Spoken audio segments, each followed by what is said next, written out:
the technical challenges. We'll be right with everybody.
Everyone. It is 1:12 p.m. on this Tuesday, January 7th, 2025, and I'd like to call to order this special meeting of the Washoe County School District Board of Trustees. And now I would like to ask for roll call.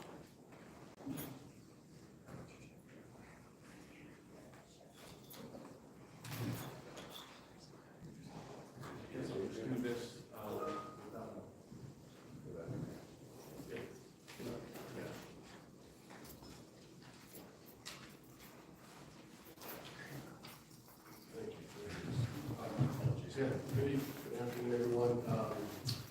Okay, Trustee Christine Hall. Present. Okay.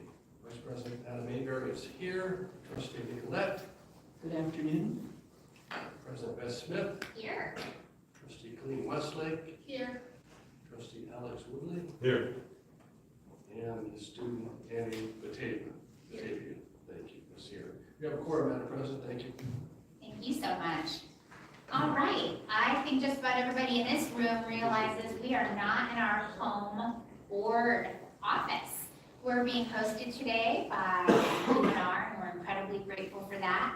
And there is one person in particular that I would like to bring attention to and to extend our thanks to. Is the University of Nevada Executive Vice President and Provost, Dr. Jeff Thompson. So Dr. Thompson's been with the University of Nevada since 1991. He joined in the physics department, and then prior to being appointed to the Executive Vice President and Provost position, Dr. Thompson served as the chair of the physics department, Associate Dean of the College of Science, and the Dean of College of Science. And so we're incredibly grateful for UNR for allowing us to host today's special meeting here. We're incredibly grateful to the Provost for being here as well. And so we were wondering if you could please lead us in the pledge. Dr. Thompson.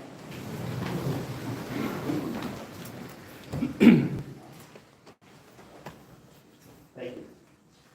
I pledge allegiance to the flag of the United States of America and to the republic for which it stands, one nation, under God, indivisible, with liberty and justice for all. So Dr. Thompson, while we have you here, of course, we hope that you will carry our gratitude to President Sandoval for allowing today's meeting to happen here on your beautiful campus. And we were wondering if we could take a point of privilege and invite you to say a few words. Thank you very much, Madam Chair. We are so extremely proud to be hosting the meeting, the Board of Trustees of the Washoe County School District. I want to thank you for all you do for our community, for our students, for our families in Washoe County. But I also want to thank you for all the collaborations that you do with the University of Nevada. We're very proud of all the work we do together, and you are fantastic host and collaborator for us, and we want to thank you for that. For those of you who have not been on our campus before, welcome. We'd love to have you on our campus. And for those of you who are members of the Wolfpack and graduates of the university, welcome home. And of course, go Pack. Thank you so much. Thank you so much, Dr. Thompson. That now closes item 1.03. We move on now to item 1.04, our land acknowledgement. Every community owes its existence and vitality to generations from around the world who contributed their hopes, dreams, and energy to making the history that led to this moment. Some were brought here against their will. Some were drawn to leave their distant homes in the hope of a better life. And some have lived on this land for more generations than can be counted. Truth and acknowledgement are critical to building mutual respect and connection across all barriers of heritage and difference. We begin to acknowledge what has been buried by honoring the truth. We acknowledge that some of our educational structures are situated in the traditional homelands of the Washoe, Newtmu, Northern Paiute, Mi'kmaq, Western Shoshone, and Nukwu, Southern Paiute peoples. We pay respect to their elders, past and present. These lands continue to be a gathering place for Indigenous peoples, and we recognize their deep connections to these places. We extend our appreciation for the opportunity to live and learn in their territory. Thank you, everyone. That now closes item 1.04 and section 1 in its entirety. And we move on now to the main event, our section 2. These are the items for presentation, discussion, information, and/or action.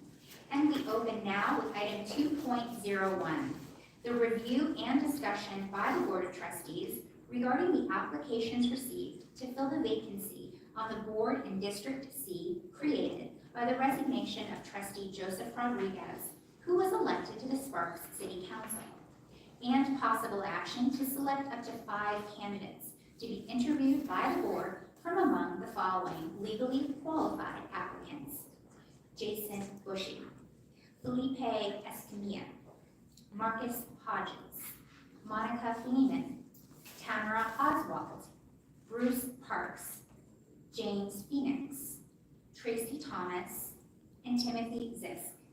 The character, competence, and misconduct of any applicant may be considered by the board per Nevada Revised Statute NRS 241-033, and administrative action may be taken against any applicant per NRS 241.034. This is an item for possible action. So as we move forward, the first note I'd like to make is that, of course, that agenda item was written prior to the withdrawal of one of our applicants. So I would like to note for the community that Ms. Tracy Thomas voluntarily withdrew her application on January 1st, 2025, so the board will no longer be considering her. And I'm going to go over how this next portion is actually going to take place. Very, very familiar for anyone who has seen the application process for a trustee appointment in the past. So each applicant will have an opportunity for up to 5 minutes to address the board on any topic that they would like, appealing to the board and the community on why they should move forward as a finalist. Now, following that time, and you certainly do not need to take all 5 minutes, but you have up to 5 minutes. When your portion is complete, the trustees may have clarifying questions. These are not open-ended questions. They're meant for brief answers. There may be a question on your application, perhaps something that you shared in your statement, and it may not be the same question for every person, and there may be times where there are no questions for any of the candidates, but there may be clarifying questions. I will address that when it actually occurs, and we would ask if there is a clarifying question on your experience or something that you said, to just answer that briefly. To all of our community members who are watching from home right now, this is being live streamed, and we are accepting public comment through publiccomments@washoeschools.net. If you are following along and you do have some thoughts, there is absolutely still time to share that with our board. We will be taking a break prior to any voting occurring, and that will give an opportunity not just for our public commenters in this room, but for anyone that maybe is following along and would like to email their thoughts to us in real time. We will be doing that. So the next part is probably one of the time-honored traditions. We have JJ Batchelder, she's our recording secretary, and in the appointment process, there is something affectionately known as JJ's Cup. It is very non-scientific, but it's the most fair way possible. We do not call you up in alphabetical order or reverse alphabetical order. JJ simply pulls a name from the cup. Now, as we go through each and every one of these steps, I will be pausing at intervals to make sure that everyone at every point in this process, both at home watching and in this room, are absolutely clear on every single step that we're taking. Once all of our applicants have the opportunity to speak and we've completed that, there will not be deliberation by this board at that point. We will immediately go to public comment. The reason is we cannot possibly have fully formed opinions without hearing from our public first. At that point, it'll come back to this board, potentially for deliberation, and then a ranking process, which again will take place in public in front of everyone, where trustees will be asked to give a top candidate 3 points, their next candidate 2, and then a third candidate 1 point among all of the applicants we have here. We will take a break. Those points will be calculated, and when we return, those will all be publicly stated, not just by how each trustee voted, but also point totals for each of the applicants. And again, I will be going through this every single step of the way so that everyone has total, clear, and transparent understanding of every step that we take while we're doing it. And so on that note, and seeing no questions from my colleagues, we will ask JJ to please pull the first name from the magic cup. Just let me clarify, the record is been contacted by staff that this is actually not being live recorded. The open meeting law does not require that it be live recorded. However, if folks wanted to send in public comment to the public comment email address, that can still do it. That is still available, and the trustees will get those. Thank you very much for that point. I thought that we were live shooting, so thank you very much for clarifying. All right.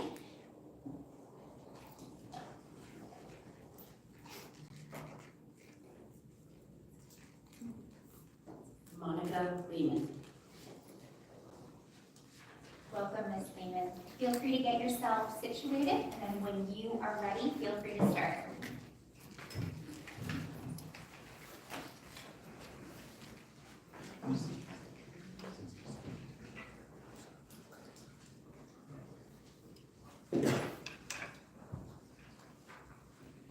Can you hear me? Yes. Good afternoon. My name is Monica Leman, and I am honored to stand before you today as a candidate for the Washoe County School District Board District C. As a mother and active member of our community, and someone who deeply values the future of our children, I am excited to have the opportunity to contribute to the growth and success of our school district. I have been proud U.S. citizen for over 10 years, and during that time, I have fallen in love with this country's unique constitution and its dedication to freedom and opportunity for all.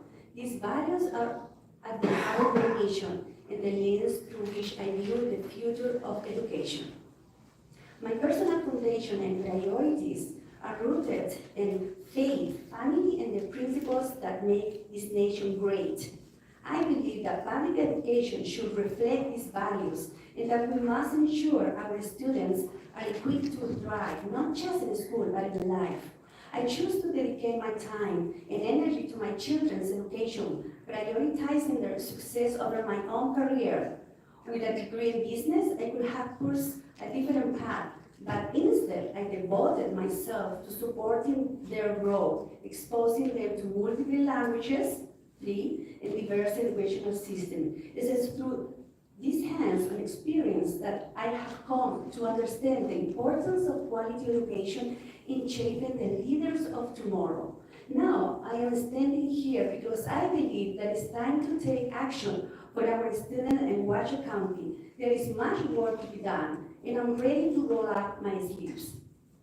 First, We must address the concerning state of education in Nevada. Right now, Nevada is ranking 50 out of 50 states in terms of education. This means that nearly half of our students are not performing at grade level in core subjects like math and English. The situation is unacceptable and does not prepare our children for the competitive, high-paying career they deserve. If elected, my top priority will be improving academic standards in Washoe County. I will advocate for more rigorous educational programs that challenge students and prepare them for the future. I will also push for the U.S. Constitution to be taught from elementary through high school, ensuring that our students understand their rights and responsibilities as citizens. By going back to the basic, we can equip them to be smart, free, and ready to live. Second, we must address the ongoing teacher shortage in Nevada. The state is facing a crisis in retaining qualified teachers. This is critical because our teachers are the foundation of a student's success. If elected, I will work tirelessly to protect the professional integrity of our educators, ensure they receive the support and resources they need, and advocate for retention and professional development programs that keep our best and brightest in the classroom. Third, we must refocus on the core academic subjects. Reading, writing, and arithmetic are the building block of education. Unfortunately, too often these areas are neglected in favor of other priorities. As a trustee, I will push for a return to teaching these essential subjects with rigor and clarity, ensuring that all students master the basics that will serve them throughout their lives. I will also work to increase transparency within the district. We must hold administrators accountable for how resources and finances are allocated, ensuring that every dollar is spent wisely to benefit students and teachers. Lastly, I am proud to represent the diverse community of District C, including the large Latino population here in Reno.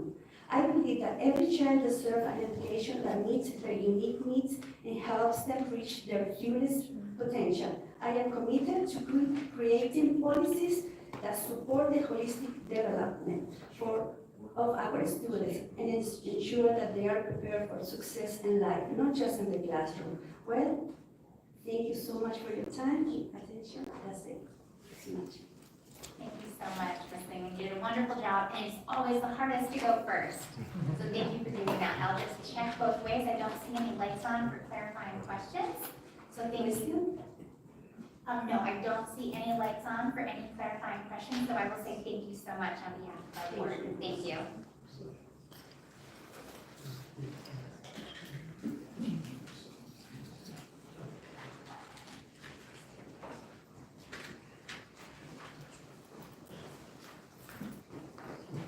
Bruce Parks. Welcome, Mr. Parks. Feel free to get yourself settled. We will not start the time until you're ready. Thank you, Madam President.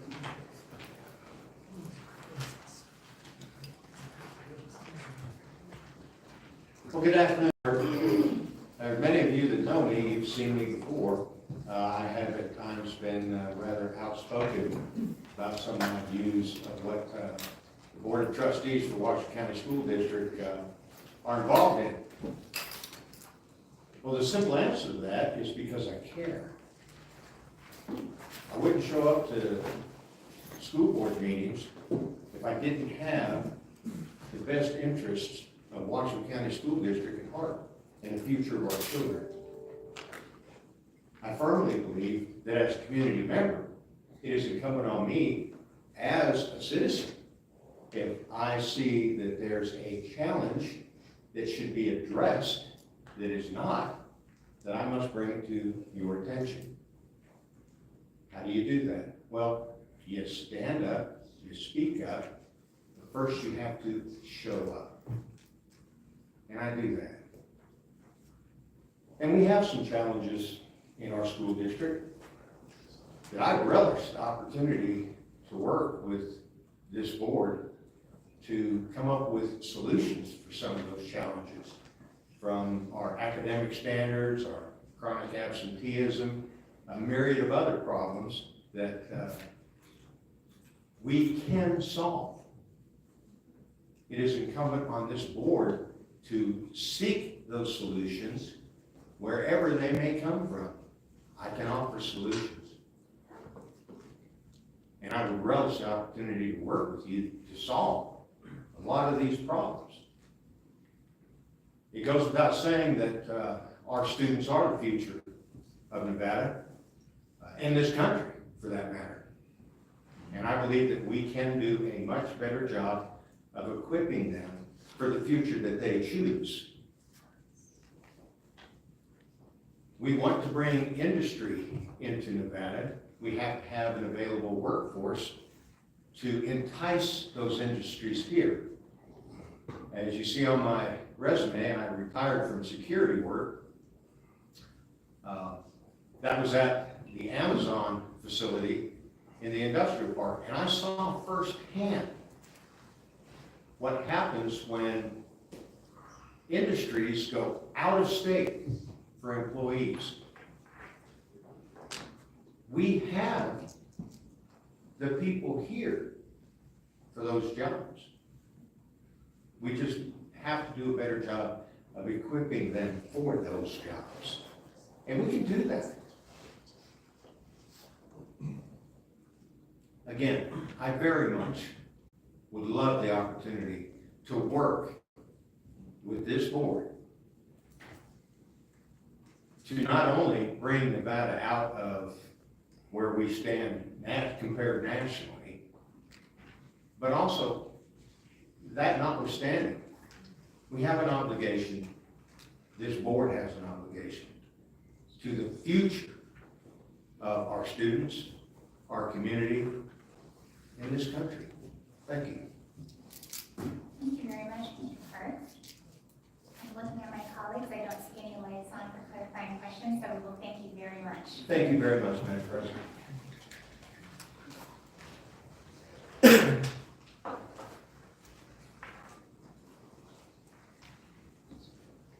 Timothy Zisk. Welcome, Mr. Zisk. Thank you. Feel free to come up, get yourself settled, and we will not start the timer until you're ready. I'm ready.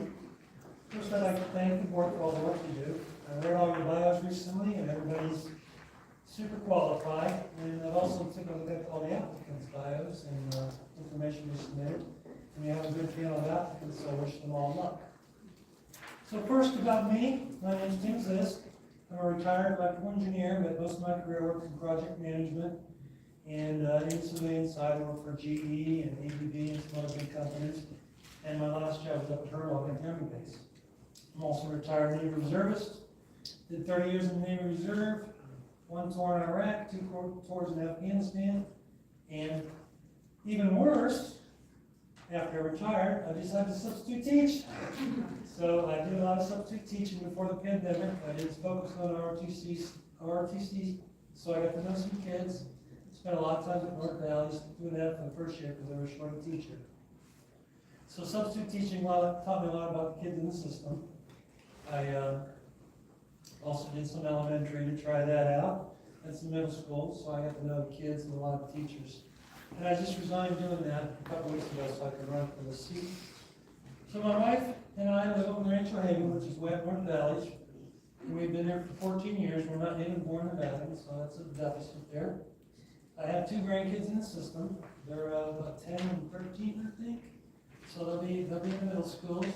Right now they're homeschooling, but they'll probably be in the middle schools next year. And my wife, Kathy, of 45 years, is a teacher in Area B. So that might recuse me some votes down the road if I was selected.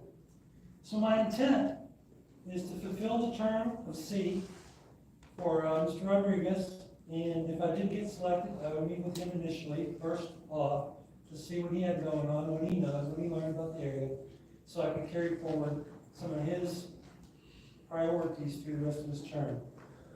I really want to focus on C. I want to meet him, and my focus, like many of the applicants I read about, you guys, is on safety of students and teachers and classroom sizes. And especially in middle schools, because I know middle school is a very transient place for kids. A lot's going on in middle schools, so it's a very tough place to be right now. I've substituted in grade schools, it went very well. Middle schools is really challenging, and high schools went very well. So that's kind of my initial priorities. Let's see. Why I thought I might be a good fit is come up because I'm a calm, thoughtful person. I do research, I understand things before I make decisions. I know a little bit about the schools from subbing. I also, because I was trying to help the community, I volunteered to, or I signed up to be a bus driver for a year. So I did that for about a year until I got cancer and had to go get surgery, so I lost that. And now I'm healthy, but I don't want to go back to bus driving. But I did special ed bus driving for a year, so I got to know the transportation system really well, and was really impressed with it, and loved doing that. And this is not school related. For the recent election, I also signed up as a poll worker, where I got to meet and say hello to 1,000 people or so as they came through the polls, and I took them in for processing. So that was good to get to know the community in North Valleys and see it face to face and live through it calmly and all that stuff. Okay, about my career in the Navy, I was in the Navy Seabees, which is construction forces, so I know a lot about construction and project management, which I thought would be valuable for the board for all the projects you guys look at. I'm also an Iraq veteran, as I said, in Afghan. I came away from Iraq with a Bronze Star from the Marine Corps for the hard work I did there. Professionally, I graduated at Youngstown State University from Ohio with an electrical engineering degree. I worked in high tech and low tech throughout my career. I spent 10 years at GE as a project materials manager. And GE, if you know anything about GE, is very Six Sigma, so I know a lot about the Six Sigma stuff. And my priorities, as I said, is safety for students and teachers. That's the biggie. Class sizes, I'm going to really focus on Area C and make sure I get to know that area really well. And then I'm going to broaden my wings a little bit and get to learn more about some of the bigger issues the whole system deals with. Let me see if I left anything out. I think that's it. I want to thank you for the time and wish luck to all the other applicants. Thank you. Thank you very much, Mr. Gazelle. I don't see any clarifying questions, but on a personal note, I will say congratulations for being a cancer survivor. Yeah, me too.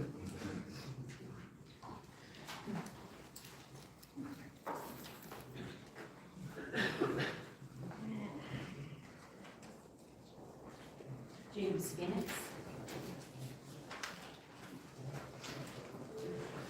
Welcome, Mr. Phoenix. Feel free to get yourself situated, and we will hold the time until you're ready. Can you hear me all right? Greetings, Washoe County School Board of Trustees and staff. I will introduce myself in my native language to honor my ancestors. Hamu, Pisha, Tongono, Umashina Manina no Kuyu Tukura, Ina Apia Albert Ernina Phoenix Nusa Alve, Ina Pisha Yu no Oyo Numu, Kua Pasinaqua, Numudui. I said hello, my name, where I'm from, my parents, and I thank our Heavenly Father for everything with blessings and amen. So good afternoon, everyone. I first want to thank everyone here and online for the opportunity to speak before you today. My name is James Phoenix. I go by JJ, by the way. I am a member of the Pyramid Lake Paiute tribe. I also reside upon the Pyramid Lake Paiute Indian Reservation, which is within Washoe County District C in Sutcliffe. I grew up in Washoe County. I attended Washoe County schools. I graduated from Pyramid Lake High School, and all of my 4 children and most of my family graduated from Washoe County schools. I'm a graduate from the Truckee Meadows Community College with a degree in Associate Applied Science Law Enforcement. I have a degree from the University of Phoenix Reno campus in Criminal Justice Administration, and I graduated from the University of Nevada, Reno, and have a master's in Justice Management. Go Pack. I'm a retired Reno police officer after 25 years. I retired as a lieutenant colonel, and I am a veteran of the Marines in the Nevada Army National Guard, serving a total of 28 years. Why am I interested in serving on the Washoe County School Board of Trustees? There are several reasons why. I consider myself a product of Washoe County School District, the system, where I grew up here. I went to school here, I have family here, I'm a native, have native community ties here. and I had a police and military career here. And as a product of Washoe County, I want to give back to the best way that I can while serving as a trustee. I want to be the voice for the parents and the students as we balance their needs and concerns and administrative mandates and goals, so we have to tie it in together. I hope to have the opportunity to represent the school district by serving the students, family, staff, and our community in a leadership role as a trustee. Moreover, I understand the magnitude of the responsibility that is required of a trustee, whereas I can engage with students, family, staff, and connect with them and learn what their needs are and call to action those needs in collaboration with the Board of Trustees and the parents and the students. I would serve in the role of a trustee where I'm a major contributor towards policy and decision-making. That is in accordance with state and federal laws and Nevada administrative codes, and deep dive in the approval of the budget to better our schools and maintain balanced governance, oversight of operations that ensure equality and safety for all students, family, and staff. I believe with my experience as a former chairman of the Board of Education for the Pyramid Lake Junior and Senior High School, served on the Pyramid Lake Paiute Tribal Council and as a chairman for the tribe, and currently serve at the national level as a co-chair for the Veterans Committee for the National Congress of American Indians, and serve at the state level as a member of the Nevada Local Justice Reinvestment Coordination Council for Washoe County. This demonstrates I have knowledge, experience, and I am committed to serving. Though more importantly, I have taken the grassroots approach as a substitute teacher for the district to better learn and understand how to serve our Washoe County school district teachers and staff. You don't know unless you're in there. Now, with all that being said, everything that I just said, what does it really come down to? I want to serve as a member of this board for the reasons I mentioned, and it would be an honor serving and giving back to the community that I grew up in. And having the opportunity to learn and grow and engage with students, family, and teachers at this level is a privilege. How will I do that? By being transparent, real, available, and by using my professional skills and attributes to effectively communicate and express my points of view respectfully and candidly in discussions for betterment of our community as a member of the Washoe County School District team to make those good sound decisions. Therefore, in closing, thank you for taking the time to listen to me as to why I want to serve and why I am qualified. If selected, I look forward to meeting and working with the board the best way I know how.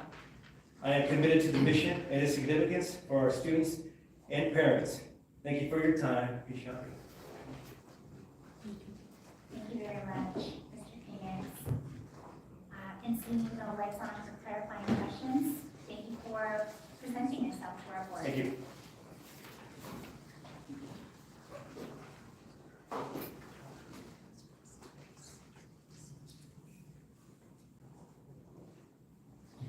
Jason Bushy. Welcome, Mr. Bushy. I'm going to say the same thing to everyone. Feel free to get yourself settled in, and we will not start until you're ready.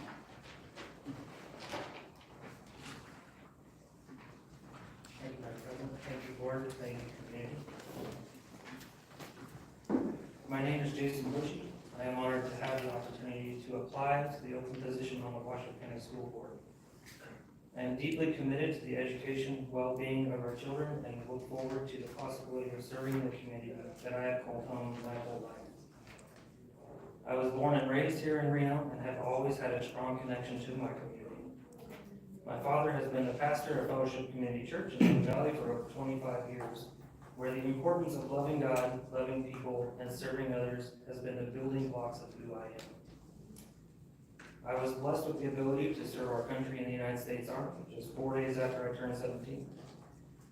Though wounded in combat in Iraq in 2008, I was able to continue serving my country and completed my active duty commitment. Returning to Nevada, I further contributed in the Nevada Army National Guard.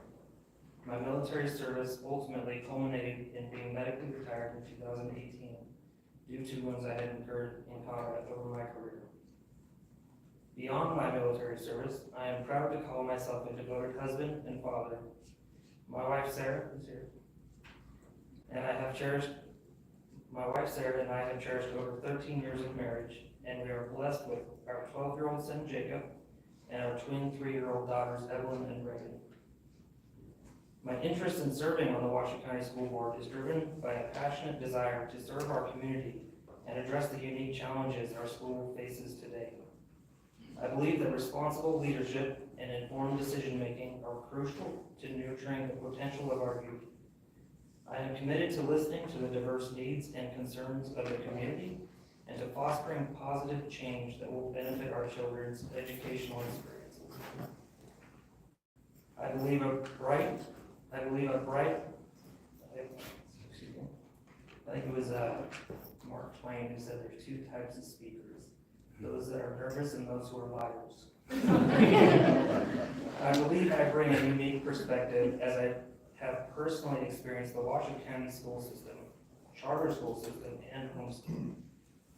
I have reviewed the list of applicants for the open position, and I'm afraid you all have a very difficult decision to make, as there are many wonderful and able candidates to consider for this position. I will say, if you are looking for experience, I am not your candidate. If you are looking for a politician, I am not your candidate. If you are looking for a member of the community who is a team player with a passion to serve and a vested interest in the success of our youth, I will not let you down. I ask for your support and your trust as we work together to create a brighter future for our children and our community. Thank you for considering me for this position. Thank you very much, Mr. Bushy. And I see no lights on for clarifying questions. We appreciate you coming up here to share your story with us. Thank you.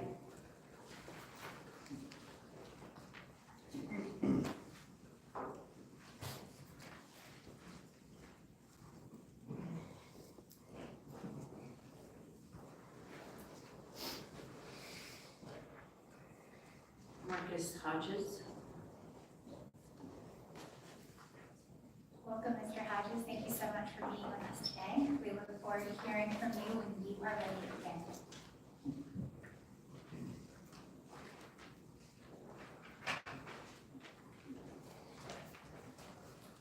Board of Trustee members, thank you for your time in this matter. My name is Marcus Hodges, and again, thank you for your time here and for giving us all the opportunity to come up and present us as being the best candidates. It's a good feel.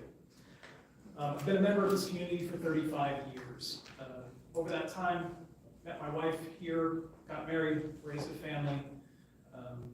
The 2 successes, not all of my kids, but the 2 that I can say right now that are almost all the way out of the school system have gone through and are, one is currently at UNR and is dual majoring in classes and majors that she developed a passion for in high school from teachers. Amazing things that we never considered she would do, opportunities given to her just even from field trips to various areas. Again, facilitated by the teachers, by these administrators. My second child, so close to graduating from high school, I'm really, really happy with it. He's been a little more of a challenge. He is my duly exceptional one. With him, I've gotten experience not just in honors programs and how great it can be when they show their intelligence, but also the difficulties that students can have due to disabilities, the necessity for IEPs or 504s. I've been through a lot of those meetings. And I understand the difficulties that does provide for the school, for the teachers, the challenges that go on there, and of course the legal requirements that are attached with those. But luckily for him, he's been offered the Honors College here, so again, it's a nice success. So going through, dealing with those issues, I understand the difficulties. My wife and I, we've been through so many of these meetings, and the struggles that can happen dealing with the fringe students is definitely something that I look at as something that is important to me. I understand how they can have issues fall through the cracks, and we have needs to support our teachers and our staff with this, along with other programs, expanding our programs, expanding options available for them. Throughout my professional career here in Nevada, 24 years over that, a little more than that now, as in law enforcement. A lot of that was a criminal investigator. Biggest thing I learned from that process is when I'm walking into a situation, I don't know everything. I am not the expert in the room on every single matter. It's why there's a board here. It's why we all bring our own individual knowledge and experience into this. We provide input. We rely on the people that are legal experts, on counsel. Because I don't want to go to law school. And because of that, one of the things I learned in my career was to educate myself, to ask the questions, not just to assume what somebody's actions, motivations, what the standard practice is. What do they do? What is their intention? How are they handling things? Everything is a unique situation, just like our students that are running through our school district. I believe strongly that while college is a very strong necessary focus in our secondary school system, our continuing advancements in the expansion of the CTE programs is invaluable for the success of our students and for the community in general, and provides a nice focal point for their future, and everyone can get through, not necessarily just, okay, you're gonna go to college, but here's a career path, here's education, here's a thing that you can learn to then be successful as a community member. Honoring the students and their journeys, it's like whether it leads them to college, technical school, or directly into the workforce, it's one of the most rewarding jobs that I can imagine to help those students along. You know, balancing the needs and opinions of various sectors and communities can be a delicate situation. I know that the board is unable to please everyone all the time. People are going to not be happy with your decisions. Luckily for me, over the course of my career, I've developed a very thick skin. So I understand that when the board has to make some decisions and we move forward with it, it's not necessarily a personal attack on me or any of us. It's just we can't please everyone. But I'm willing to discuss with the various people that I would represent and try to come to the best conclusion we can legally, fiscally, and supporting our teachers and our administrative staff. Thank you very much for your time. Thank you very much. And seeing no clarifying questions, we will say thank you so much for sharing your story and your history with us.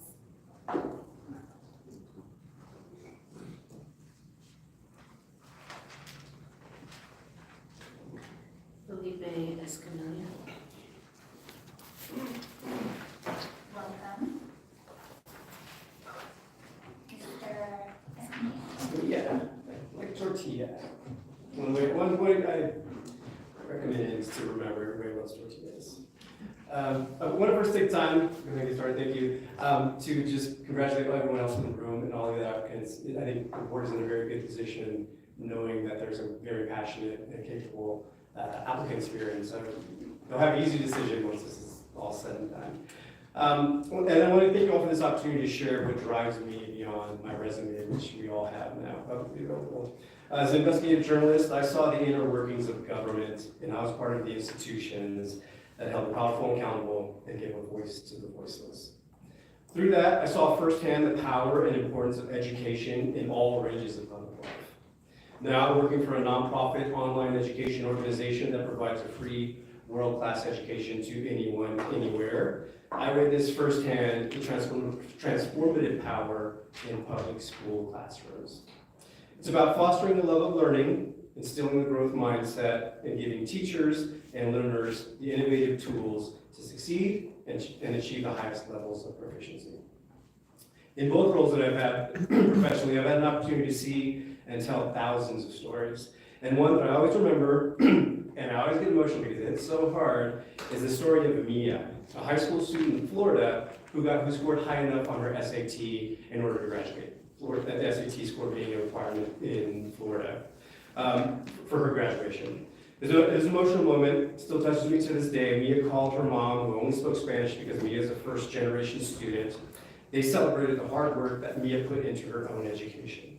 She has the tools to succeed, but we know learning and success isn't always demonstrated through tests and widely used assessments, and that includes my own education journey, which included a high school internship through a school-to-career program through the NBC station in San Diego. That launched my 20-year journalism career in television news. And that underscores the importance of career and technical education and the public school education that can be applied in the workforce. And that's why I'm here today, because this story includes all of you and my 6-year-old daughter, who's a first grade student here in Washington. She's at Bohatch Elementary. We all have firsthand opportunity to be a part of creating, developing, and fostering a lifelong learner in her and to thrive in our public school system and our society beyond that. I'm invested in her success, but know much more than any other student in this school district. I want every student to have the same equal and equitable opportunities that my daughter should have. I understand the school board's trustee role in creating supportive learning environments. Having served on the superintendent's family action committee prior to Superintendent Ertz, which I highly recommend that program being extended further on, and even the search committee that guided the board's decision in her election prior to Superintendent Ertz. In relation to that, in the trustee's role in relation to the superintendent and the trustee, that's a collaborative dynamic. I also understand that this role of trustee is one that is dictated through the Nevada revised statutes, and I appreciate the structure and the law and order that is designed to ensure student success. Within that dynamic, it's crucial to prioritize our teachers, as they are the backbone of our schools and the first line in caring for and educating our children and students. We must ensure they feel valued and they have the resources to excel. This includes competitive salaries, ongoing professional development, manageable workloads, classroom dynamics, teacher retention, and of course access to technologically advanced tools, learning tools. With that in consideration, I believe in a fully holistic approach where the school board, superintendent, teachers, parents, and community work together towards student success. We must foster a strong sense of community within our schools. Parents, teachers, and wider community should feel like all of us are participating in this learning process of our students. Creating and fostering that is one of the reasons why I've served as the vice president of my daughter's school's PFO for the last 2 years. Now, my application to this trustee role is not so much a professional goal as it is a personal one. I'm committed to creating a safe, emotionally safe, and physically safe learning environment where every student reaches their full potential. And I believe there's no better place for that here in the public schools in Northern Nevada. So with that, I thank you all for your time, and I do look forward to an opportunity to answer some more direct questions about my intent and hopes for my position as part of the team that you'll serve on. Thank you. Thank you very much, Mr. Escamilla. Seeing the lights on from my colleagues, to say that I appreciate you bringing yourself for consideration for the opportunity. Tamara Oswald. Welcome, Ms. Oswald. We appreciate you being here. Take your time. So I had technical difficulties this morning as well, so I'm kind of waiting. So I'm Tamara Oswald. You guys have my resume. I'm going to say congratulations to the other candidates. I am a mom of 2 adult children, and I have 2 grandchildren who are going to be coming up in Washoe County District. So I have a little bit of investment. I worked here as a special education teacher for a while, and I decided to go ahead and open my own preschool so that I can catch kids when they were younger to learn a lot of learning. That has been such a blessing to be able to see the lights go on and see them spark up. And I think I've only had 2 where I was like a little worried, but then when they got out of my program and went into Washoe County, they excelled. I was like, yes! So that makes me happy. Also, I just got my ministry degree, bachelor's in ministry. I'm working it up. Master's in business ministry, because I'm a lifelong learner. I love learning, and I just think that when we can have that put into our children, they would be able to come up in our system and just excel. I'm also a life coach, and I work on marriage recovery, and you all know that has its own set of challenges. So being able to communicate and navigate conversations when there's conflict or issues going on is a very good skill to have, especially when you're working with the public and you want to make sure that everybody's pleased. You know that's they're not all going to be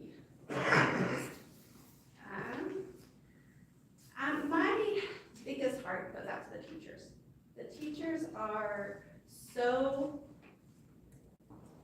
good at what they do. We have so many good teachers. And to have the support that they need, because they're not perfect, nobody is. But I think a lot of people come in thinking that they're perfect, and then when they mess up, it brings on a lot of negative energy.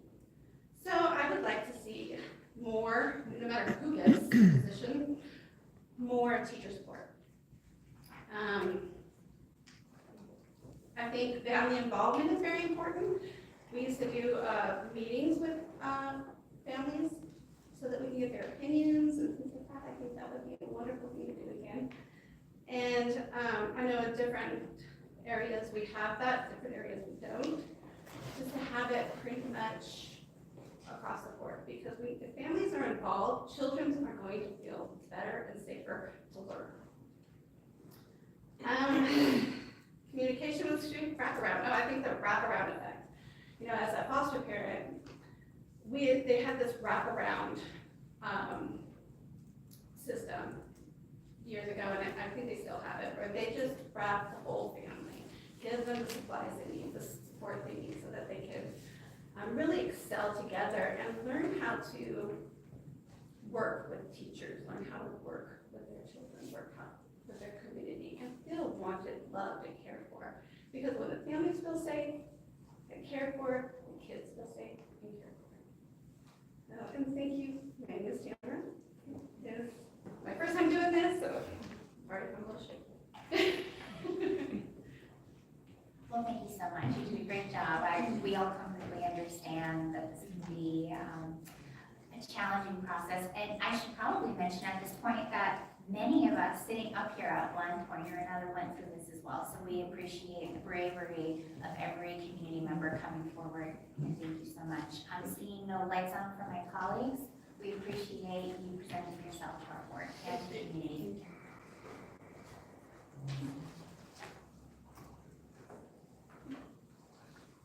Madam President, that's all of them.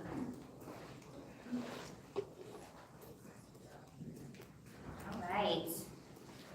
So here's what we'll do next. Again, some of these steps I've already shared earlier, but since we do have new community members who have joined, prior to there being any deliberation or any ranking, we will now be moving on to public comment, because it is imperative that we hear from our public prior to forming any final opinions on any of these applicants. And so now, JJ, I will ask for you to please introduce our public commenters. Just as a reminder to everyone, we don't have the screens around us. We do have the rules of public comment printed on the agenda, also on the card, and then each speaker has up to 3 minutes as well. So the standard rules for decorum that we use at the main district office are also in force again today. Todd Bailey. Welcome, Mr. Bailey.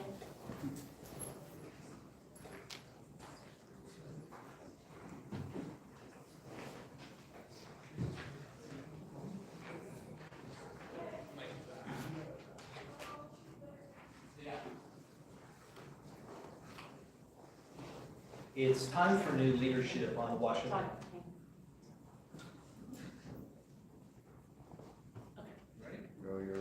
Thank you. It's time for new leadership on the Washoe County School Board, and thank you to all the applicants. I think whoever isn't selected, there should be an effort to invite them to serve on a committee of the school district, because you have a lot of upcoming leadership qualities here, and I think there's places for all of them. It's going to be a difficult decision. The Committee to Fix Washoe Schools has researched each candidate for the vacant District C seat on the Washoe County School Board to the best of our ability to determine the finalists. These are the committee's recommendations for the finalists for District C. Jason Bushy, former candidate for the Nevada Legislature in District 32. This position requires passion. Anyone who's going to dedicate their time and resources to a political campaign has enough passion to sit on this nonpartisan political board. Monica Leman, also a former candidate for the School Board District G. She not only has the experience, but she has great experience in financial matters and operations. This board often deals with budgetary issues, long-term planning, and she has expertise in these areas. regardless of any language difficulty. She could be useful on this board or on a committee that deals with these things. Tamara Oswald. She's an expert in childhood development. She's a small business owner. She's been in the community and she understands what it is to build consensus. Bruce Parks. The Washoe County School Board needs one skeptic, okay? You do. You can't just silence skepticism and get to a good place. You need at least one. And Mr. James Phoenix. You know, land acknowledgements are empty without real action. President Smith, you've been a champion of that since July of 2023, okay? This is your opportunity to close the loop. You have James Phoenix, served our country, former Reno Police Department officer, served as the tribal chairman for the Paiute tribe out at Pyramid Lake, and also served as a board member on their middle school and high school. So here is the candidate ultimately to beat, because we've all agreed on what's in your land acknowledgement. And so she absolutely should be one of the finalists for District C.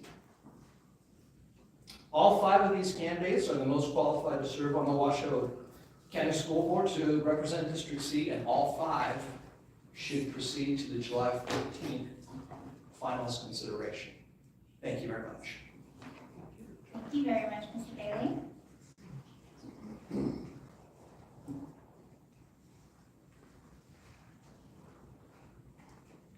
John Eppolito. Welcome, Mr. Eppolito.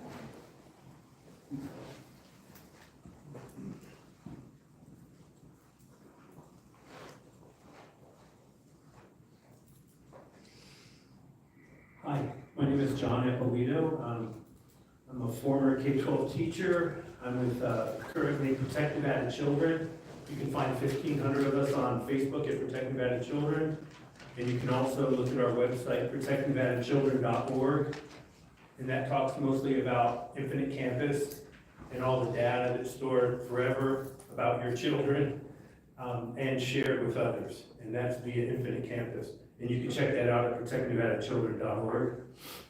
I've been coming to these meetings for 14 years, I think, and they've changed a lot over the years.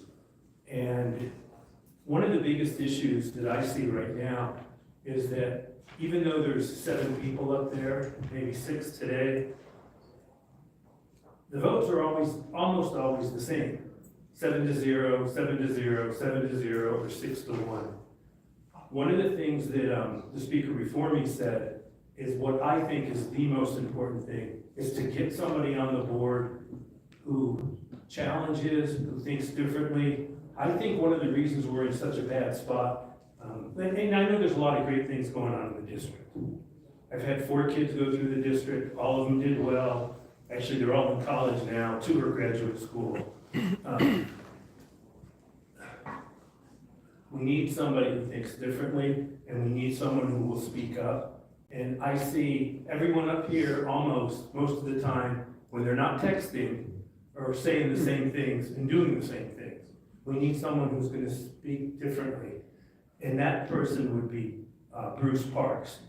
I don't know if he has a chance to get on this board, but I think he should. I think that's just about it. Thank you very much. Thank you very much, Mr. Eppolito. The board received emails from Kay Werning, Jackie Shelton, Bruce Foster, Jamie Vaughn, Joanne Bergamotti, and Kay McCollum-Nichols. Thanks, Jamie. Before we bring it back to the dais, can we confirm if any public comment came into the public comment email while we were in the meeting? No additional comments have come in. Do you have public comment to offer? Absolutely. Yes. Okay, we can get you a card. Let's, I have Mr. Edwards for 3.01. Did you want to speak on this item? so we will have closing public comment, and then we have public comment for this item. If you absolutely, come on up. If the intention was for the public comment on this item, please feel free. You know, I won't miss my opportunity to make public comment whenever I have a chance. Yeah, my name's Roger Edwards. I'm a, I don't know, 50-plus year resident of Washoe County. My two of my three girls went through the Washoe County School District. I now have, I don't know, 8 grandchildren and 3 great-grandchildren, but that's not the problem. My problem is, all these candidates are wonderful, but nobody spoke to the fact of our rating as a school board in this country. We are number 50. And I don't know, that should have been reason number 1 for them to be up here and wanting to be on this board, to change that. Of course, it's by raising the educational standards of our students, which is critical, but you have to focus on any facet of how we change our ranking. You know, negative I don't know, ratings are way more than just a number. They're how the rest of the country looks at Washoe County.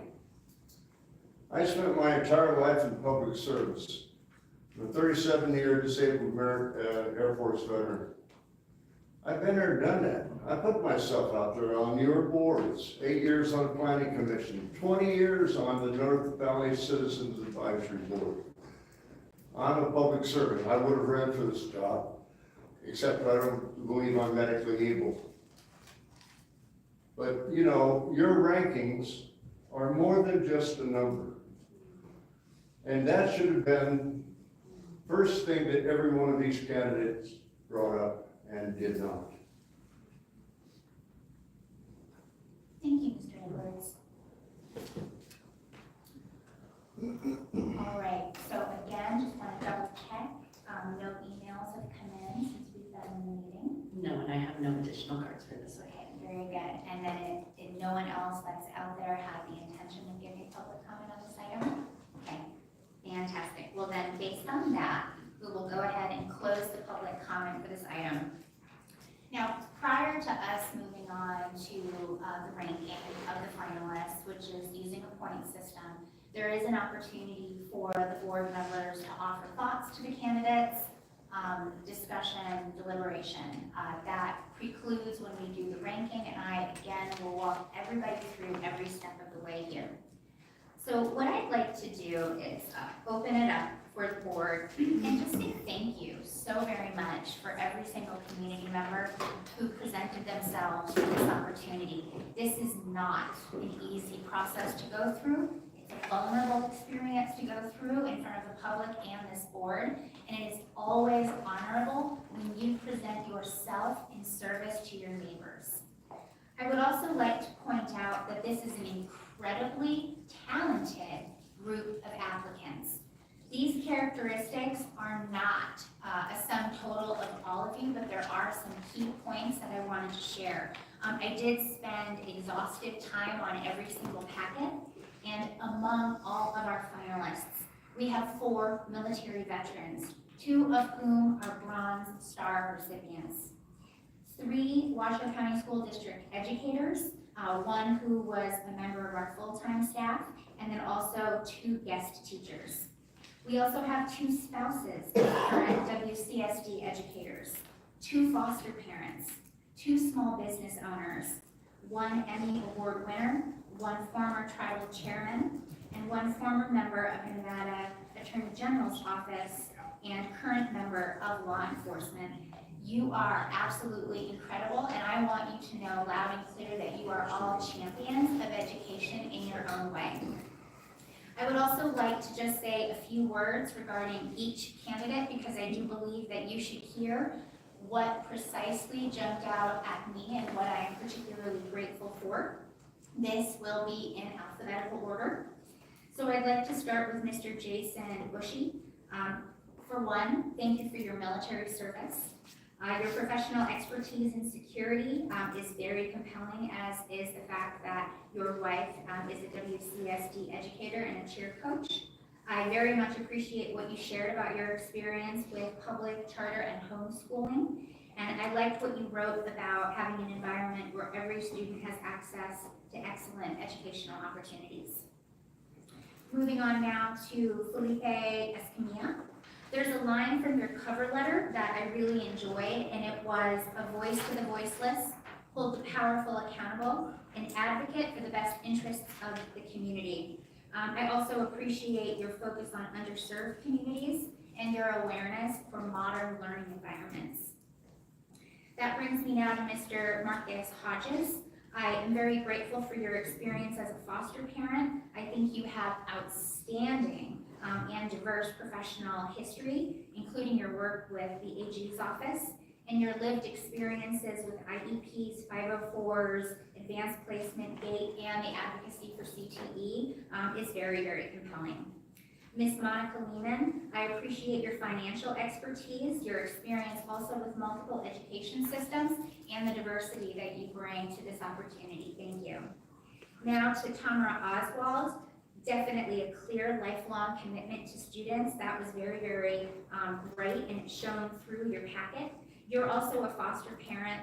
You have a tremendous amount of experience with special education, also within the Washoe County School District, and I loved your focus on student outcomes in your packet. Mr. Bruce Parks, again, thank you very much for your military service. I very much like how you wrote that trustees should serve the whole community and not just their district. So thank you so much for mentioning that. And I also very much enjoyed that you believe the Washoe County School District should be a model for all others. Mr. J.J. Phoenix, exceptional community involvement. Also, thank you so much for your military experience. I very much appreciated your application and your focus on rural and Native students. And I have that here. Let me read that because it really jumped out at me. You said that it is our job to create an educational system where all of our students achieve academic success, develop civic responsibility, and achieve career and college readiness for themselves, their families, and to become a productive member of our community. Thank you so much for that. And then that brings me to Mr. Tim Zisk. Also, thank you so much for your military experience. Also a spouse of a WCSD educator and a longtime guest teacher. Something that really jumped out at me was that you described yourself as a calm, deliberate, and thoughtful decision maker, and that you have answered the call time and time again to the community. So I will leave my thoughts at that for right now, with incredible thanks for all of our applicants, and open it up to any of my colleagues. They may or may not want to weigh in. There may be, of course, discussion after we do the rankings, but it was very important to me that every single person who has presented themselves heard what was amazing and shone through brightly about your experience and your passion for me. So thank you. Thank you. I too want to echo my sincere appreciation. In November of 21, I was on the other side of this dais, and I will tell you, this is one of the few times where it's a little bit more comfortable on this side of the dais. So thank you for your courage. Thank you for putting yourself out there. Thank you for your willingness to serve. It means a great deal. And I truly appreciate that. For me, anybody, any of the 8 candidates could do this job. Unfortunately, we just can select one. Some of the things that were important for me was I wanted to ensure that each candidate had an opportunity to describe what their vision is as a trustee and what the role is as a trustee. A lot of folks think that we work behind the scenes and that we're crafting curriculum.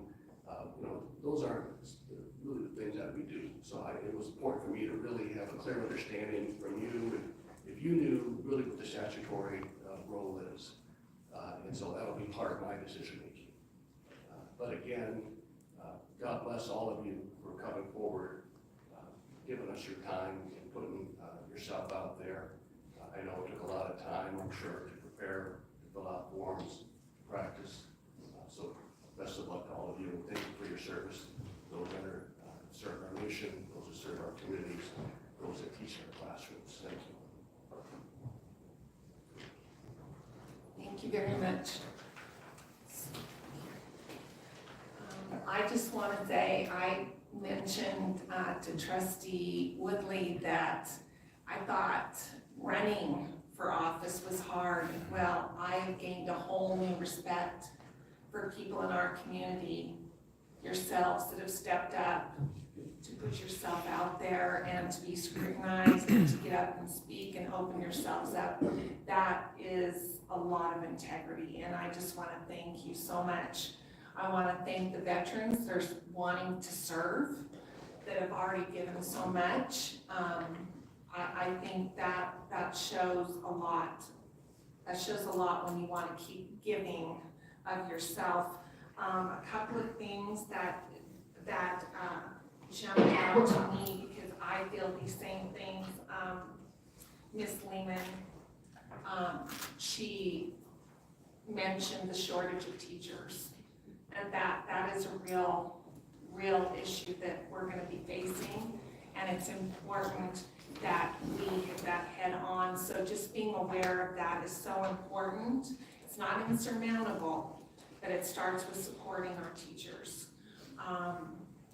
I also liked her stating that students are equipped to thrive in life.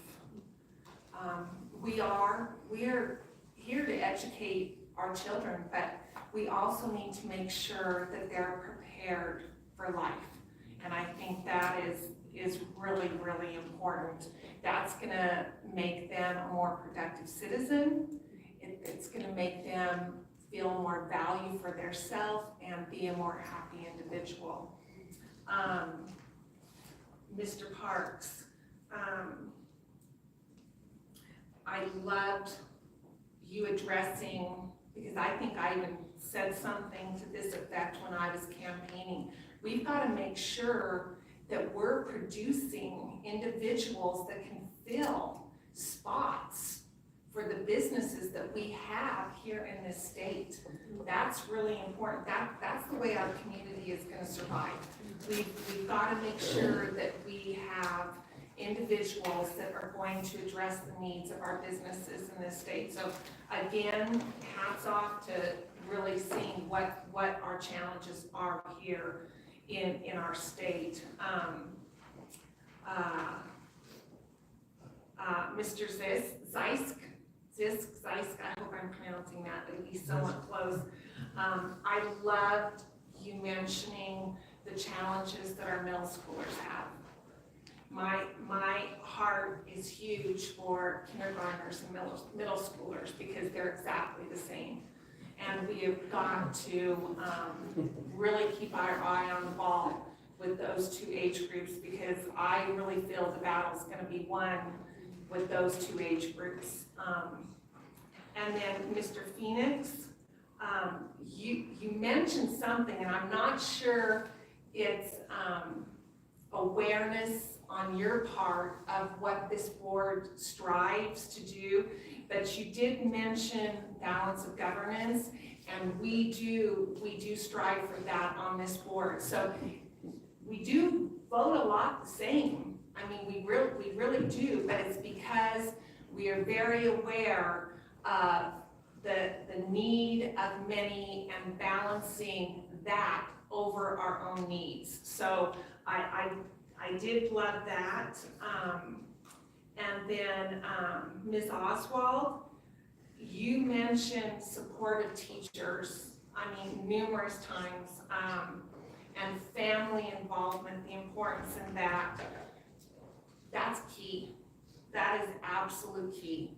We have got to support our teachers and anyone who's working in the district. This is grueling work, but it is extremely rewarding, and we need the help of our families.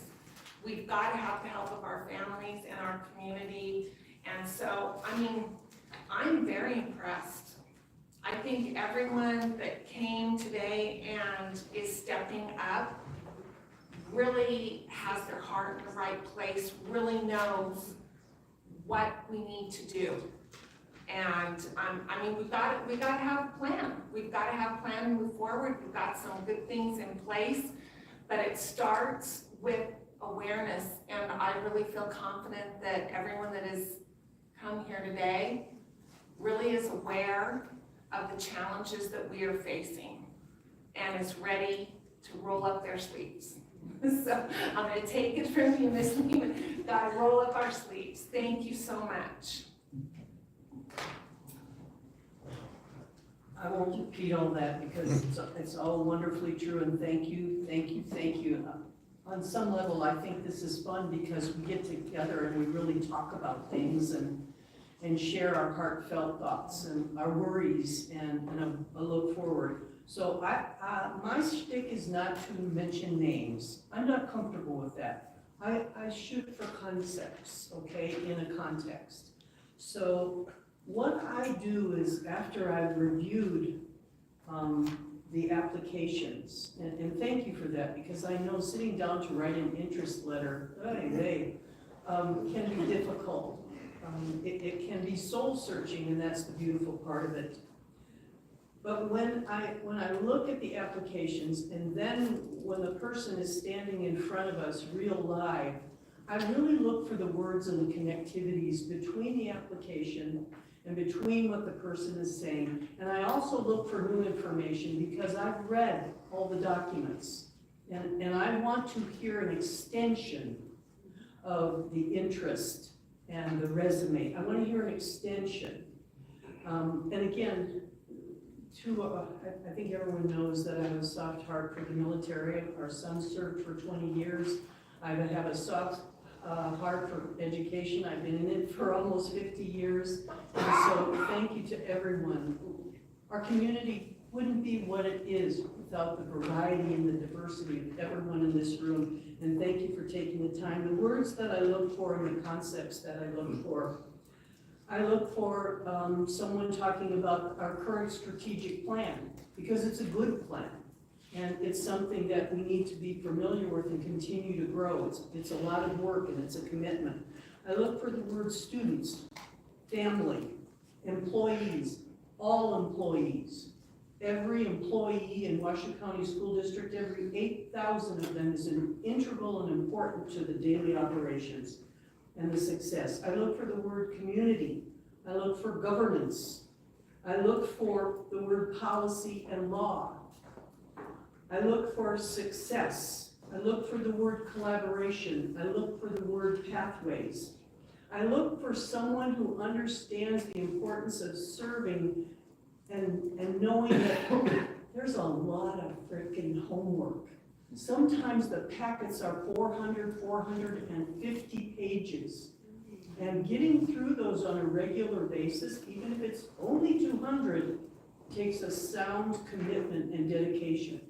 I look for someone who can convince me that they went on our extraordinary, deep, insightful website and shared some information from the website. There's a lot of information on there. I look for someone who talks about giving our students a sound, safe, and fun education, and then going away for a while and expanding their horizons, and not necessarily sticking around, but coming back, because they want to come back to a place that felt good and felt comfortable and will support them. And then finally, I look for someone who can really articulate a vision for the future, because that's what this is all about. It's about the future for our students, for our families, employees, and our community. And I will say I heard most of those words. And to close, again, thank you. And this is going to be really hard. And I look forward to whomever is chosen. And in the words of someone else, I hope that we don't lose any one of you, because you are all needed, every single one of you. Please continue to want to serve in some capacity. Thank you. Thank you. I'll follow. I agree with everything my colleagues have said as far as really impressed diversity with those that serve in the military, those that serve in law enforcement, those that serve our kids, and also those that have and believe in their faith. For me particularly, what I was looking for and will be using to gauge my candidates is the desire to collaborate and the desire to serve, experience with serving, and also support for our employees. That's very important because that's the biggest asset that we have in our district, our teachers and our employees. So thank you very much for coming. Thank you very much for applying. Really do appreciate it. Thank you. So before she speaks, it is with great excitement that this board welcomes our newest trustee representing District A at her first special meeting of the Washoe County School District Board of Trustees. The new trustee for District A, Christine Cole. Thank you, President. I first just want to say again, thank you to everybody who has served their community and is making the effort to do this. It is really scary to go up in front of people and be all these news cameras be here. I know that it's really scary. So thank you for being willing to serve our community in any way that you have. It's incredibly impressive. I'm a social studies teacher by trade, and I know how important it is to have people in our communities to step up and to serve in whatever way that is. I recognize a lot of people in this room because a lot of you already serve on committees, and I've seen you at public meetings and for many, many years. Mr. Apolito and I have been at meetings together for a decade or more. And I love that. I think that's the best part about our community. And so again, thank you for serving your country, for serving this community. I think my heart will always be as a teacher. It's embedded in me. And so I think the biggest thing for me is really looking at someone who either has the willingness to learn and understand a school system, or already really understands it and has respect for that system, but also knows where we need to go.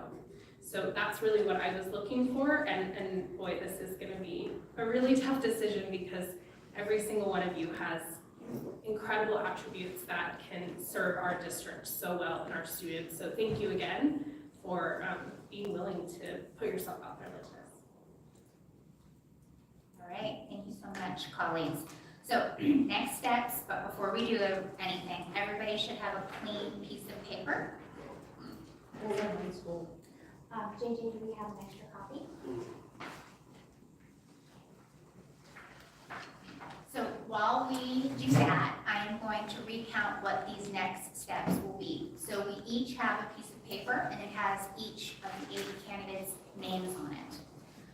Each of the trustees will provide 3 points to the top candidate to move on to the finals, 2 points for the next, and then 1 point for a third candidate.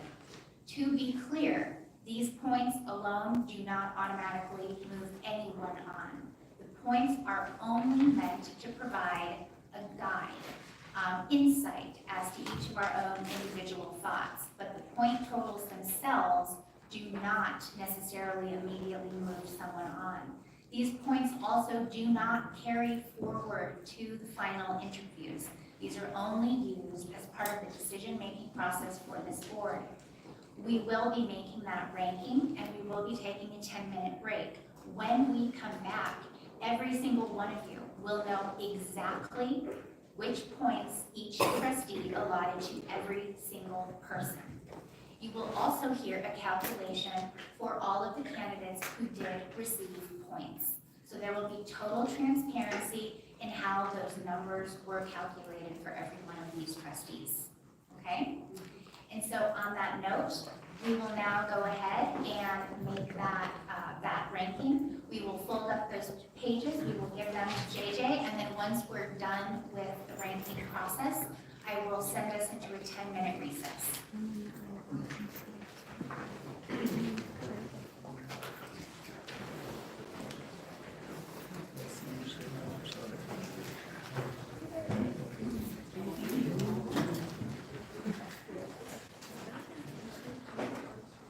Hey Bert, I wanted to let you know something, man. So you know that article you wrote about me where you lied? I used it in my response to the federal court that I filed, so your article is going to be in the court. What do you think of that, man? It's pretty good, huh? You got anything to say? So anyways, everybody watching this live stream, this is a guy named Bert Johnson, and he says he's a journalist, but he reports lies. He makes up stuff. He said I injured a librarian. Remember when you reported that I injured a librarian, Bert? But yet it was the librarian that slammed the door on me. Why do you like to make up lies, dude? Don't leave. I'm just asking questions, buddy, you know, like reporters do. So, you know, I just put shit on YouTube.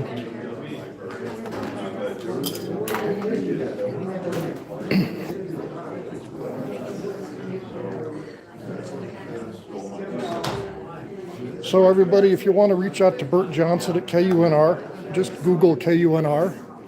And how's it going? Good. Just Google KUNR and look up Bert Johnson and call him up and let them know what you think of public broadcasting and probably why we should defund it. So he works with paid tax dollars is what this guy does. He gets paid with tax dollars. Pardon me? Oh, I'm talking about Bert Johnson. Oh, yeah? Oh. He wrote some lies about me and published them. And I kind of took that personally. I don't know why. And so now I just record him. It's kind of interesting how the world's changed, isn't it?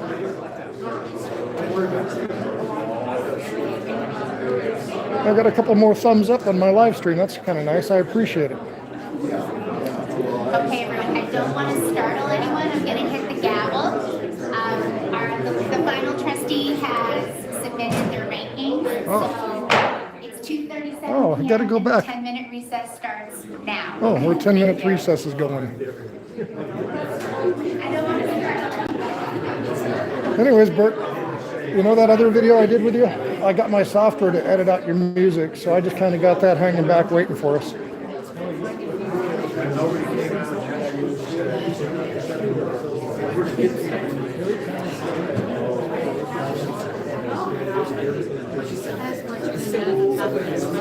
What's up, baby? Oh, just the one in the cream-colored sweater. Brought the police in for you. Oh, good. Oh, he's here for me? I do like it. Oh, she went out? You don't need to say anything right now because I don't need, you don't need. Oh, Bert left, so.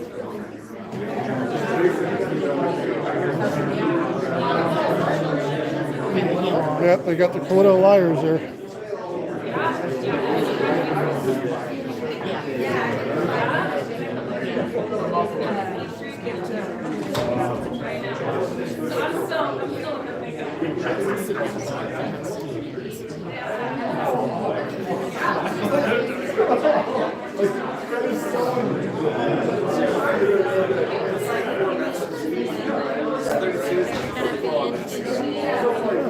I'm getting kind of nervous. Is that what she said? So there's the girl in the sweater talking to the other dude there with her back to us. Okay. Didn't like that I was confronting Bert.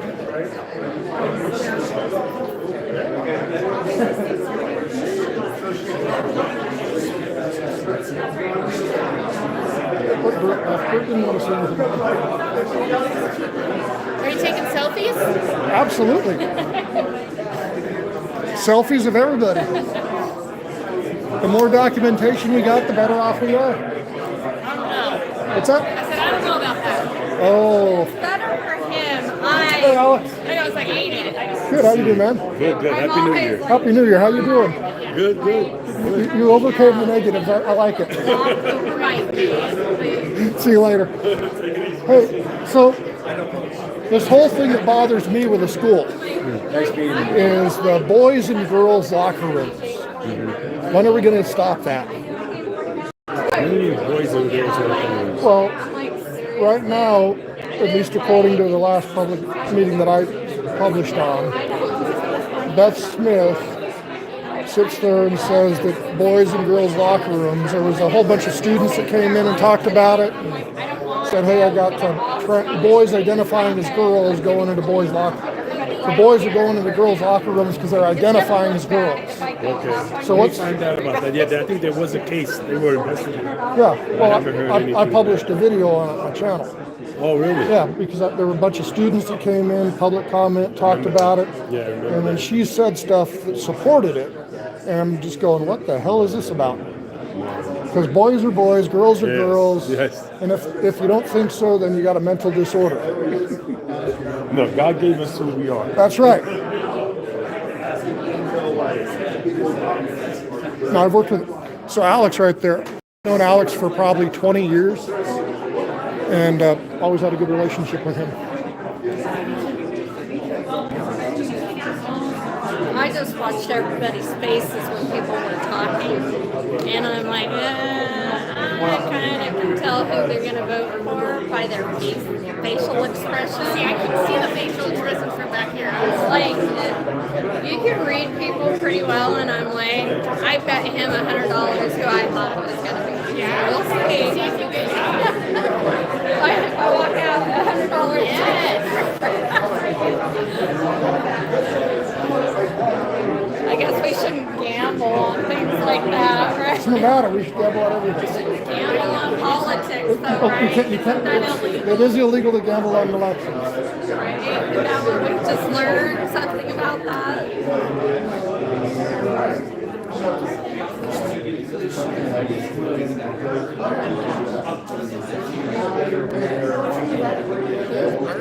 What's up? Bert? Yeah. Bert Johnson. Yeah, I don't know. That's that KUNR guy. Oh, the KUNR guy. Yeah, the KUNR guy. He's the guy that published the... Thank you for your service. Bert's the guy that published that I did the... Yeah.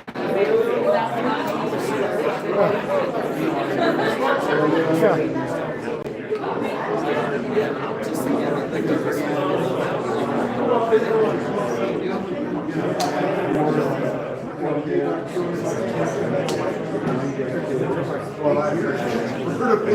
Should I ask Beth about the boys and girls locker rooms? Because he has never said anything. Ever.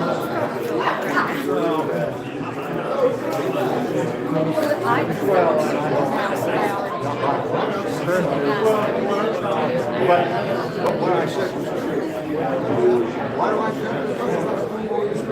she's like,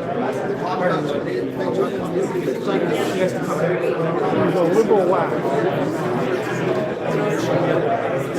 I don't know that I ever did that. Well, I obviously have, because they ask me every 60 days. So anyways, everybody, we're in a 10-minute break right now for this meeting, and then we'll see what they come back with, how many points each candidate got.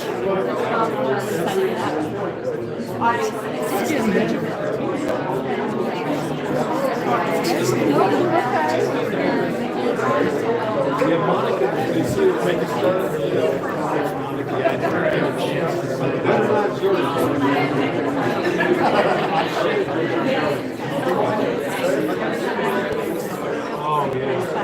We'll see what happens.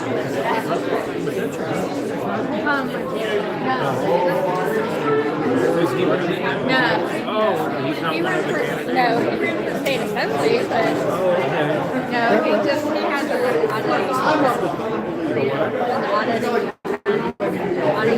I just post stuff on social media. Oh, okay. And people can see what's going on with government and government employees. What is your, where is it? Facebook or? It's the biggest one is on YouTube. That's Auditing Reno 911, and then I've got Instagram. Reno 911? Auditing Reno 911. You don't have a card, do you? No, I don't. I got a shirt. I just don't have that there. Auditing like AUD? AUDITING. Reno 911. Auditing Reno? Reno. So just think of the joke, the TV show Reno 911. Auditing Reno 911, and this is on YouTube. Sandy, yeah. Sandy's YouTube famous. She got like 150,000 views. I'm sure she did. She did. Yeah. You called me the other day, and it's the second time I've missed your phone call. I don't want you to think that I am. You're just ignoring you. I Yeah, get no, it. no, no, no. Okay. Yeah, but you don't leave a message, so that is. Well, I never leave messages. He doesn't. Is that his MO?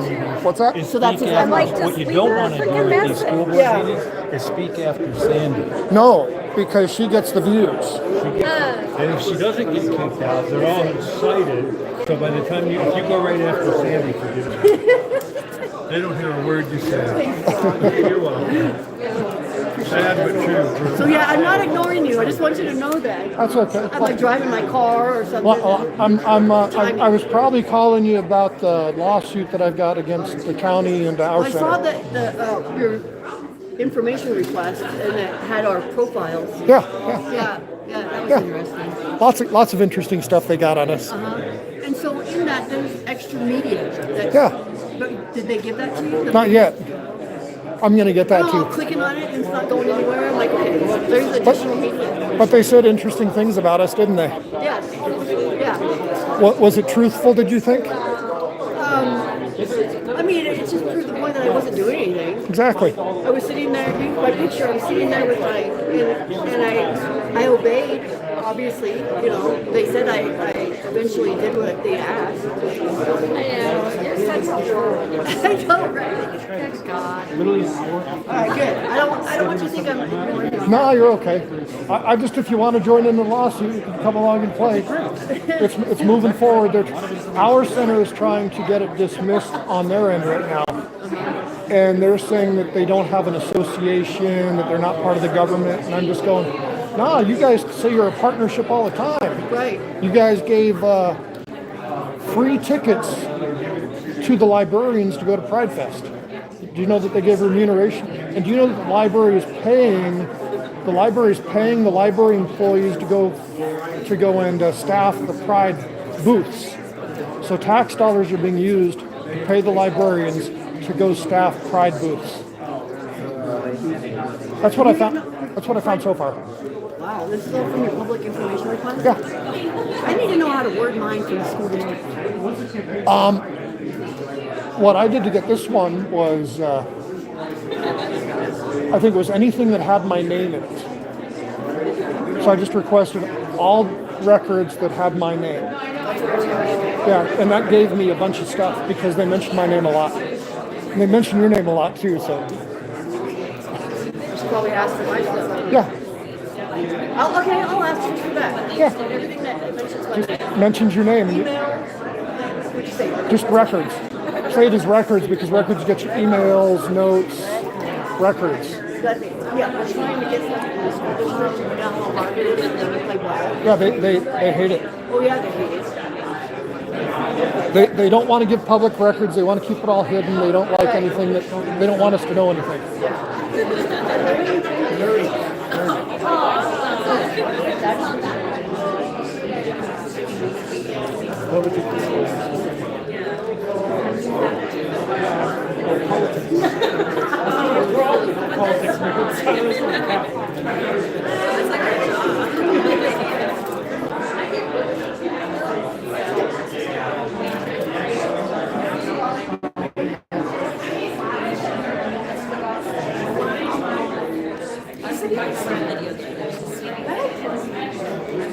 It's interesting to see who everybody associates with in here.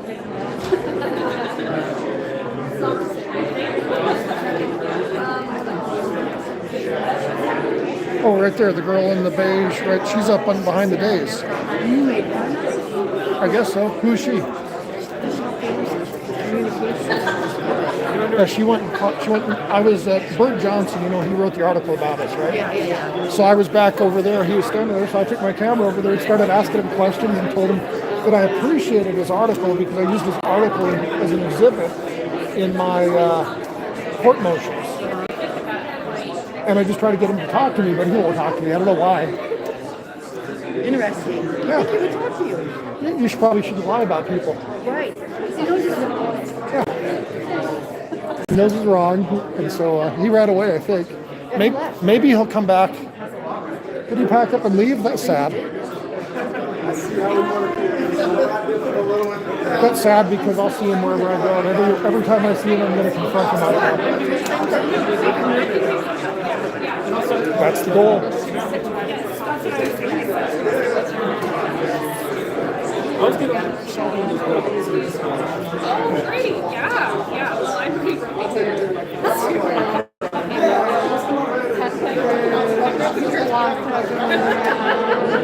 There, stood over there. We're friendly. I was like, no,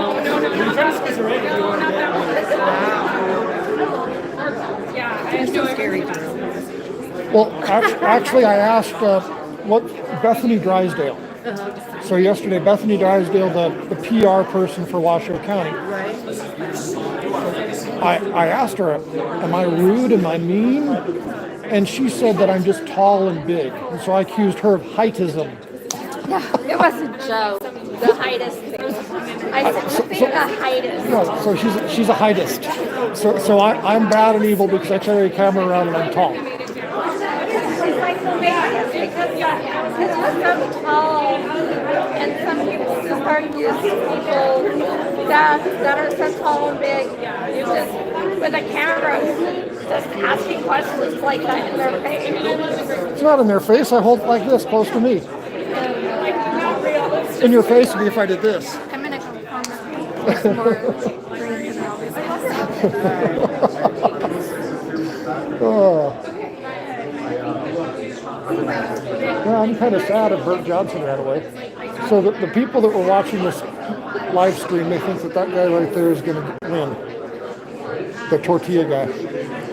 Why? Because he's pretty? I hope he doesn't.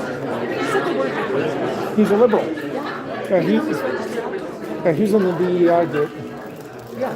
And I'm not in the DEI group. I'm in the blunt in your face group. Be blunt, be honest. Don't say bullshit words. They thought he would win, yeah. So we're gonna. It's only 5 tonight, so. It's only 5. Let's see how they vote. They're gonna call us back down. Yeah, you're right. All right, everyone, I'm going to ask everybody to go ahead and take their seats. It is 2:52 p.m. on this Tuesday, January 7th, 2025. And I would like to call back to order this special meeting of the Washoe County School District Board of Trustees. We just took a recess where a calculation was made by each individual trustee and the aggregate for our applicants. We do not know those totals, so the trustees will learn this information at the very same time as our public here. And so now I would like to invite J.J. Batchelder to please read those totals. So if I do not read the name of an individual, when I read both the individual trustees and the total rankings, that means that that individual did not receive a number next to that name. Trustee Hall, Felipe Escambia, 2, Marcus Hodges, 1, James Phoenix, 3. Trustee Adam Mayberry, Jason Bushy, 1, Felipe Escamilla, 2, Marcus Hodges, 3. Trustee Diane Nicolette, Jason Bushy, 2, Monica Leman, 1, James Phoenix, 3. Trustee Beth Smith, Jason Bushy, 1, Felipe Escamilla, 3, James Phoenix, 2.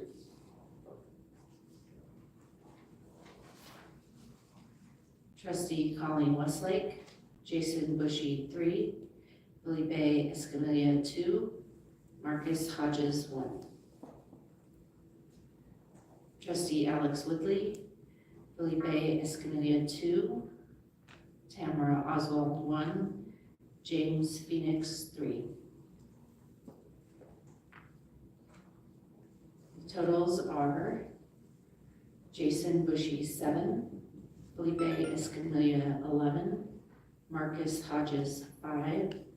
Monica Leman, 1. Tamara Oswald, 1. James Phoenix, 11. JJ, as a favor, could you go back and reread the individual trustee totals, the first two, which I believe were trustee Hall and possibly trustee Mayberry? Trustee Christine Hall, Felipe Escamilla, 2. Marcus Hodges, 1. James Phoenix, 3. Trustee Adam Mayberry, Jason Bushy, 1. Felipe Escamilla, 2. Marcus Hodges, 3. All right, so I'll bring it back to this body. Just as a reminder, again, being very deliberate about this process, the points themselves do not necessarily move someone on his deliberation. Before we might even be able to entertain a motion. As a reminder to the colleagues, we've heard from all candidates, we've had public comment. And so the only decision right now is who will be moving on to the final interview on Tuesday, January 14th. These points do not carry forward. So does anyone need any of these numbers read back to them, or was everyone able to mark down? Trustee Westlake. We hear the totals. The aggregate totals again. JJ, would you please read the aggregate totals again? Jason Bushy, 7. Felipe Escamilla, 11. Marcus Hodges, 5. Monica Leman, 1. Tamara Oswald, 1. James Phoenix, 11.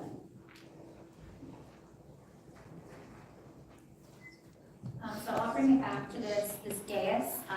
We've got some clear delineating areas here in terms of the numerical values of the points. But ultimately, it is the pleasure of the board, and we can go directly to a motion. We can have conversation, but we have 2 candidates who both have 11 points, a third candidate that has 7, and then there is an additional candidate that is a couple points below at a total of 5. So I'd like to hear the thoughts of the colleagues or potentially consider a motion.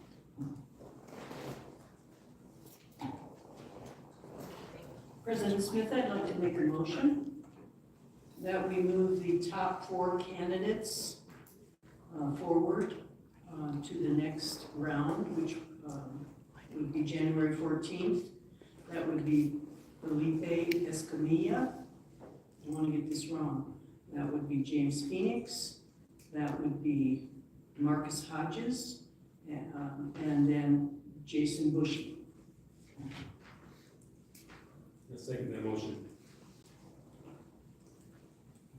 Okay, so we have a motion before us to advance 4 candidates to the final round, with those 4 candidates being Mr. Bushy, Mr. Escamilla, Mr. Hodges, and Mr. Phoenix. Dr. Nicolette, I see your light on. Is that for discussion on the motion, or? Just making sure you're awake. All right, so seeing no discussion or no comments for that motion, all those in favor of the motion, please say aye. Aye. Aye. All those opposed, nay. All right, motion carries 6-0. We have 4 finalists selected for the next round. Thank you so much. And thank you very, very much for all of our candidates. Madam President, before you close this item, I just want to let the finalists know that you will be receiving an email from me tomorrow regarding the next steps in the process. Thank you. And I will also take a point of privilege for our 4 finalists. Wherever you are, can you raise your hand just so I can see you, because I'm going to make eye contact with all of you. Do I have Mr. Hodges? Okay. So a point that I do want to make for all of our finalists.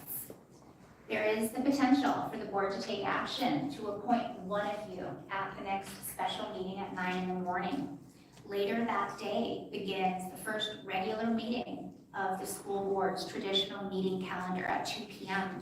The materials for that meeting will post Thursday beforehand. So I do just want you to know that in the event that this board does select an appointed candidate for the District C position, you will be moving directly into that regular meeting afterwards. Is everyone clear on that? Very good. Okay, thank you so much. All right, and so that now closes item 2.01 and moves us on now to section 3, our closing items. And I would like to open item 3.01 on closing public comment. Todd Bailey. Welcome, Mr. Bailey.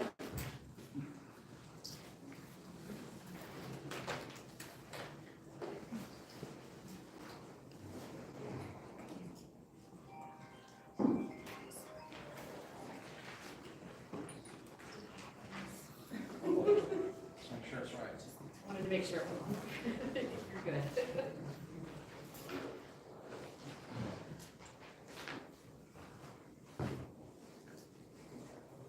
If there's a cell phone policy for the classroom, shouldn't there also be a cell phone policy for public officials conducting public meetings? That should be a violation of NRS 203.090. If you're a public official and you're engaged with your robot during a public meeting, you're in violation. Why are the agendas for Washoe County School Board meetings so intimidating to public speakers? Why so many threats of arrest? I've got a public information request. I'm just curious, how many people have been arrested or cited for violations of NRS 241 or 203 at any Washoe County School Board meeting in the last 20 years? How many?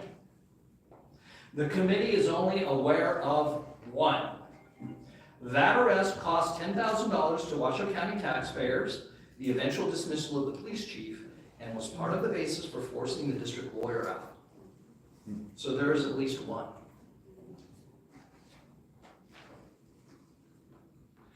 Changes are coming to NRS 241 and 203. Public comment will be time certain. Public comment will be at the beginning and end of each meeting. Public comment will apply to the agenda, and public comment will be extended to 4 minutes. That's what's coming to the Nevada legislature. This all goes back to the way 30 senior students were treated on the December 10th meeting. Okay? So language that has the effect of intimidating public speakers in meeting agendas, it should be illegal. Put a sign on the door. It shouldn't be on the agenda. Those students pointed out the deficiencies in the curriculum when it comes to real-world challenges. However, I don't think anybody heard them because it is the same things that this board has heard from the public for 20 years, before any of them were even born. Why do the students of today have the same questions for the school board that they did 20 years ago? 70 of the most important people in Nevada are soon going to be asking, why are we even having this conversation? The Washoe County School Board is one. Who's going to be talking to those 70 people so they all understand how wrong all this is? The Committee to Fix Washoe Schools is going to be talking to the entire state of Nevada about the changes to NRS 241 and 203, starting today. We need new leadership on the Washoe County School Board. Please. Thank you. Thank you, Mr. Bailey.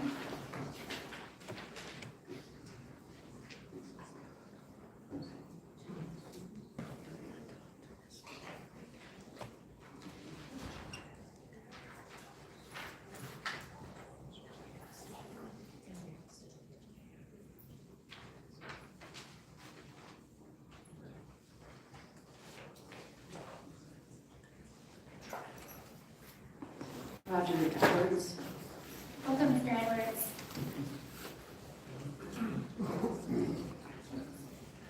Good afternoon, Roger Edwards, for the record. I wish I was as on top of it as my colleague Todd Bailey was. I don't have the details but I have the history. I've been sitting out here more than anybody on that board there. I've been at more meetings. I've raised my hand more about quality of education not being on the agenda more than anybody else. Even my buddy John, he's been to more overall meetings than I have. He's been there longer than I have. But I've been the face lately complaining about quality of education. You know, there's really nothing more important than quality of education. You can't build a worker for Tesla or for any of the other places that we have now around us if you don't concentrate on quality of education. Yeah, I don't want anybody bullied in the hallways, and you did a great job banning the cell phones in schools. But they still need aid to be able to read and write and do math and do science and do something that's gone from the curriculum, social studies. Come on, those are the kind of things that you guys need to focus on. And number one, if I'm not known for anything else, is quality of education. That should be on every agenda. Thank you. Thank you, Mr. Edwards. John Eppolito. Welcome, Mr. Eppolito.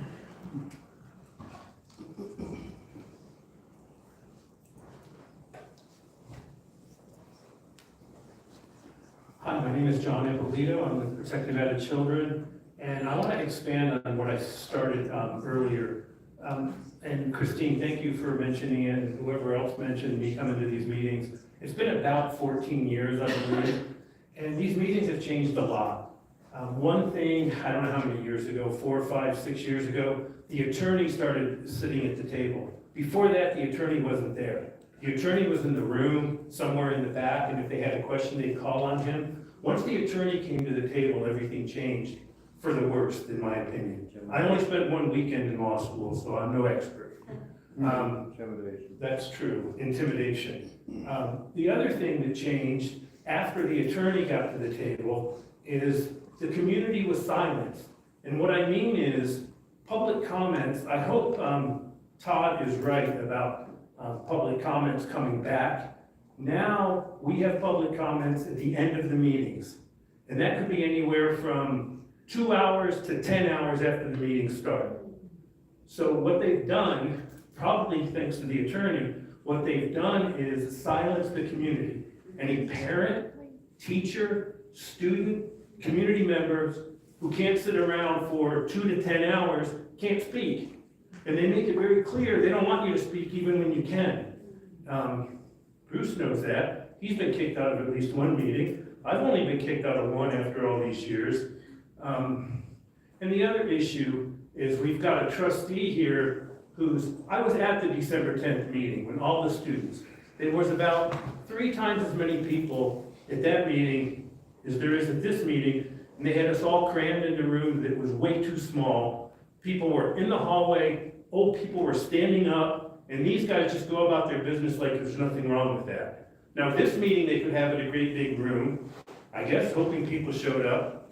Not enough did, but those students who were trying to speak, by the time it got to public comments for them, I'd say a third of them had to leave. They couldn't wait around for even 4 hours. The board has silenced the community. And I know there's people up there, I know there's one that wants public comments at a certain time, sometime when people can speak. Alex Woodley, he's texting, even though he got in trouble for sexting on his city-issued device, and he had to resign from the city job and his other job, he's texting while the students were speaking at the December 10th meeting. Ridiculous. I don't even know how you could do that, Alex. I'm not saying he was sexting. He could have been texting recipes to his girlfriend, whoever, I don't know. I don't know what he was doing, but it's a very bad look. And the question was, when did people know that he had an issue before with sexting? You're welcome. We appreciate your comments. I know you do. Bruce Parks. Welcome, Mr. Parks. Thank you once again, Madam President. You know, I figured before I even showed up here today that I had about 3 chances of being selected, fat, slim, and none. But I understand. Voices of contention, well, apparently need to be silenced. It doesn't matter that there's so many things that need to be addressed that are not, that voice of contention might have been able to advocate for and get some changes made. Our chronic absenteeism, for instance, 36% of our students on any given day are not in the classroom. You can't educate somebody who's not there. I have solutions for that. I'll keep them to myself until the next school board meeting. The rampant drug and alcohol use. 50 to 70% of the kids that show up to school are on something. And this isn't coming from me, this is from the students. The students have provided this information. Real solutions to some of the discipline problems. Our schools are not safe. You look at all the incidents of violence that occurred over the last year. No, our schools are not safe. They should be, but they're not. And last but not least, academic achievement. It's estimated that 60 to 85% of our kids that graduate from Washoe County School District are functionally illiterate. That is abysmal. It can be fixed. There are solutions. I don't understand why on every agenda for this board that you're not getting a report on where the schools stand as far as academic achievement. Now, I've given testimony in front of our legislature that if you want to solve the problems in our education system in Washoe County and across the state, you link the funding to academic achievement. And I hope that that is a condition after this legislature's over that exists. You want the money, you achieve the goals. We, the taxpayers, are paying for a product we're not getting. We should. And it's your responsibility, trustees, to ensure that we, the people, get what we're paying for. I would love to help you with that. I have solutions. Maybe one of these days you'll reach out and try to find out what they are. Whoever the person that represents me in District C, we'll be talking. Thank you very much, Mr. Parks. Pablo Navaduran. Welcome, Mr. Navaduran.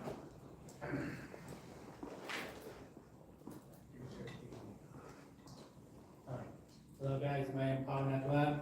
So I'm late. I had to work today, so I want to talk about the public comments.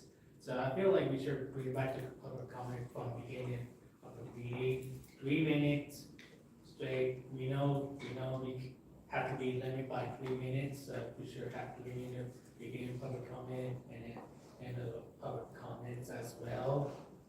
And also, I feel like we need start a little take start meeting time from 2 p.m. to 4 p.m. That's the most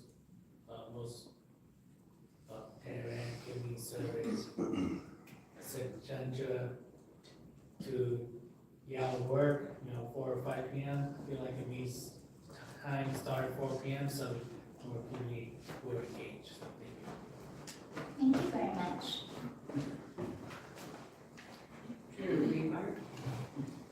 Welcome, Mr. Rebar.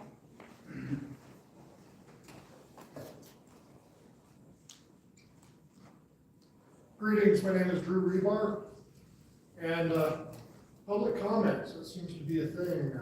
Moving on to the end, trying to silence people. There's actually some case law on this. You guys don't get to silence anybody during public comment. Time, place, and matter restrictions are the only thing, and when it's my 3 minutes, it's my 3 minutes. And I've watched you guys, and you guys interrupt people, you cut them off, and I really perceive that as a violation of constitutional rights. Now, one of the candidates you had up here today mentioned specifically that she'd like to see education have the Constitution taught in our schools again. That seems to be the most basic thing that we should be teaching our children is the Constitution. What our rights are, what their rights are as they become adults in our nation and our society. What they should expect from government to serve them, not them serving government. And it's very concerning the way that you guys try to cut people off and intimidate people. Let me try to intimidate all of you. I'm a very litigious individual, and I do like 1983 lawsuits, but more importantly to you is people in the state of Nevada. The Nevada Supreme Court in 2022, December I believe, issued a decision in a case called Mack versus Williams. And just so all of you know, there is no qualified immunity in the state of Nevada anymore for state claims. And you can be gone after for damages. So I do kind of understand why you have the attorney sitting up there trying to intimidate people. But if you just let him talk, he wouldn't need to sit there and he wouldn't need to say anything because, you know, if I just really wanted to get up here and cuss you all out one after the other, crow like a rooster or whatever the heck I want to do, you gotta let people talk. Whether you like their opinion or you don't like their opinion. It's called petitioning our government. And those of you that are elected or appointed, well, you're part of the government. So again, you need to listen to what the people say. Don't cut them off. Let's make sure we get public comment going before all of the stuff with your business and at the end of your business again. And that's really what I'd like to say. Let's teach our kids the Constitution. Let's teach them how to speak in public. Let's teach them how to petition their government. Let's teach them how to be a part of their government and participate in our society. Thank you very much. Drew Rebar for the record. Thank you, Mr. Rebar. Cynthia Cooper. Welcome, Ms. Cooper. Hello. Boy, you really have a tough job ahead of you deciding on the remaining 4 candidates. I was really impressed. I decided to ask you since I came here, the meeting, and Mr. Parks mentioned, I don't know what the statistics are, but if there's one child experimenting with drugs, that's already too many. I wanted to relate to you when I was centuries ago in a different school district. We had a police officer visit our school in middle school and talk to us about the relative risks of all of the different drugs. Of course, you guys know back then the drugs were a different flavor and a different intensity, but the talk made a really big impression on me, and the biggest impression of all was that there are differences in the risk of addiction and the risk of impact. And I am so appalled that this country has fallen to the opiate addiction crisis. I am so disgusted by that. And I want to encourage the school district. I know you have your hands full, my goodness, literacy is so important, the Constitution is so important. But I would strongly encourage you to incorporate some realistic message that is relevant to the 12, 13, 14-year-olds at that age when they're just starting to think about experimenting. You know, to be very aware of the differences in the risks and to really take care. Like some things maybe you can experiment, maybe you try a beer, okay. You know, that's not gonna ruin your career and our communities. But anything like opioids, that's going to ruin you for life and it will have an impact on the community. Thank you so much for all you do. Thank you very much, Ms. Cooper. Ursula Burnett. Welcome, Ms. Burnett. Okay, so I have a couple of things. First, from the amount of votes for each person, we could see that you didn't want an opposing voice on the panel. We wanted somebody who went along with what you guys felt. Not all of you, because I did notice a couple of you did vote, 2 or 3 votes for, somebody who opposed the way that's up there, okay? As a parent of 5, I think education primarily falls on the superintendent's back, It falls on you to get good teachers, to come in, to make them feel that they're supported, Falls on you to help the education system, Falls on you to set up a disciplinary system for the kids. Seems like there's no discipline going on in the schools anymore. Kids are doing what they want, when they want, how they want, where they want, except when it comes to cell phones, apparently. Got that locked down. Let's get drugs locked down. Let's teach them to write in cursive again. Let's teach them, the Constitution. They do need to know what their rights are when they go out into the world. And not just to come here and speak against, I guess you guys feel like if they know the Constitution that they're gonna come speak against all government, but it's to protect them, right? To know our Constitution is to protect us, right? I mean, that's the way I feel, it's to protect us. Let's protect our kids. Let's teach them the things to protect them, starting with math, the English language. Let's teach them how to write and speak, and teach them history so they're not damned to repeat it, okay? Let's teach our kids, not let them fail how they are. They're like 50th, come on guys, we can do better. Let's do better. As a superintendent, let's get in there and do better. Let's try harder. You're kind of skating by, and that's not okay. I don't think anybody here should accept it. I don't think anybody should accept what you guys are dishing out. Thank you, Ms. Burnett. I'm not sure where the confusion lies, but we do absolutely teach the Constitution, just so everyone's aware of that. That's all I have. Fantastic. Do we have any email public comment for closing? I don't know any kid that gets out of high school that knows the Constitution. We do not. All right. All right, everyone, that closes item 3.01 and brings us now to item 3.02, our adjournment of the meeting. And just as a reminder, we have another special meeting planned for Tuesday, January 14th at 9 a.m. with a regularly scheduled meeting of the Board of Trustees to begin no earlier than 2 p.m. that day. Thank you. And now, at 3:23 p.m., we'll adjourn the meeting. Thank you.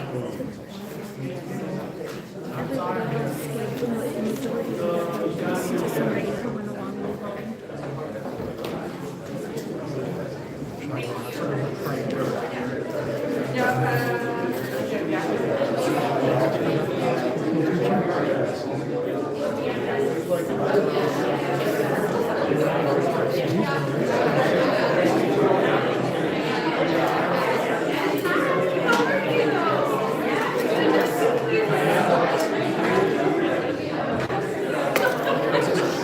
Good.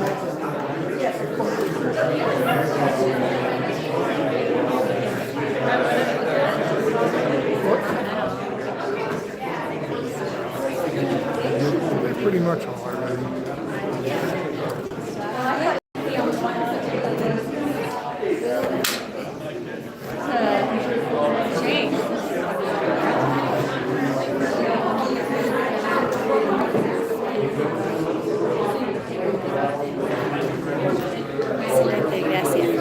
Oh, because you said that. You said it. We can continue saying, nobody, I know Constitution resolution they're passing in some schools in Nevada, no, but only 1 week. So they say, okay, today is the theme is about Constitution, and then no more. It's only one class, 1 day, kind of 2 hours, and that's it. Yeah, and that doesn't. But it's not a Constitution. It doesn't lock it in their brain. No, exactly. Well, here. They're teaching them part of the Constitution, not all of it. And They need to learn all of they it. remove many kind of, I saw They need to learn the amendments, they need to learn all of it. They need to learn all of like a it. citizen. I mean, I was passing the citizen by the Constitution rules and everything under the word of God is under the Constitution. Want to try an experiment? And rush the top with the 10th Amendment is. Hey, sir, can I ask you a question? What's the 10th Amendment of the U.S. Constitution? See what I mean? Yeah, I don't do public comment, but I appreciate you asking. Do you know the 10th Amendment, though? Yeah. The Constitution. It's just because you took an oath to uphold the whole thing, right? Yes. That's why I asked cops what it is. Yeah. No, I appreciate that. Thank you. Hey, Beth. Beth, what's the 10th Amendment to the U.S. Constitution? Don't you know the 10th Amendment? Beth, won't you talk to me? It's okay, we're on a live stream. Beth, if you don't know the 10th Amendment to the Constitution, is that a problem? Yeah. Oh, I'm doing an interview too. Oh, you are? Yeah. Well, you're more than welcome to stand by while we finish ours. Well, I don't know. Why do you get to go first? I just want to know if she knows the Constitution. But do you know the Constitution yourself, though? Shouldn't you know the Constitution too? Did you see the video where County Manager Brown was doing what you're doing now too? That got a lot of views. I just want to know if you know the Constitution, Beth. It appears you don't. True. Stop.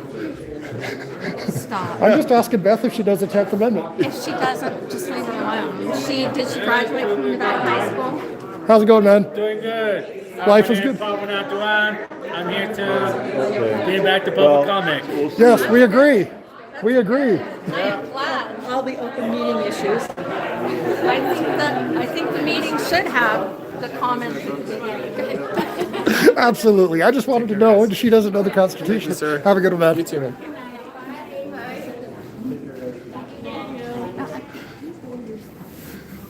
One of the news reporters came out and tried to get my way out here.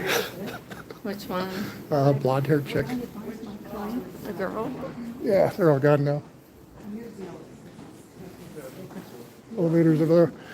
Anyways, it looks like looks like we're all done with this public school meeting and finding out that the president of the school board doesn't know the Constitution of the United States of America. That's pretty sad. She took an oath to uphold it. Anyways, I appreciate everybody watching this video. Like, subscribe, do all that other good stuff. Have a great day.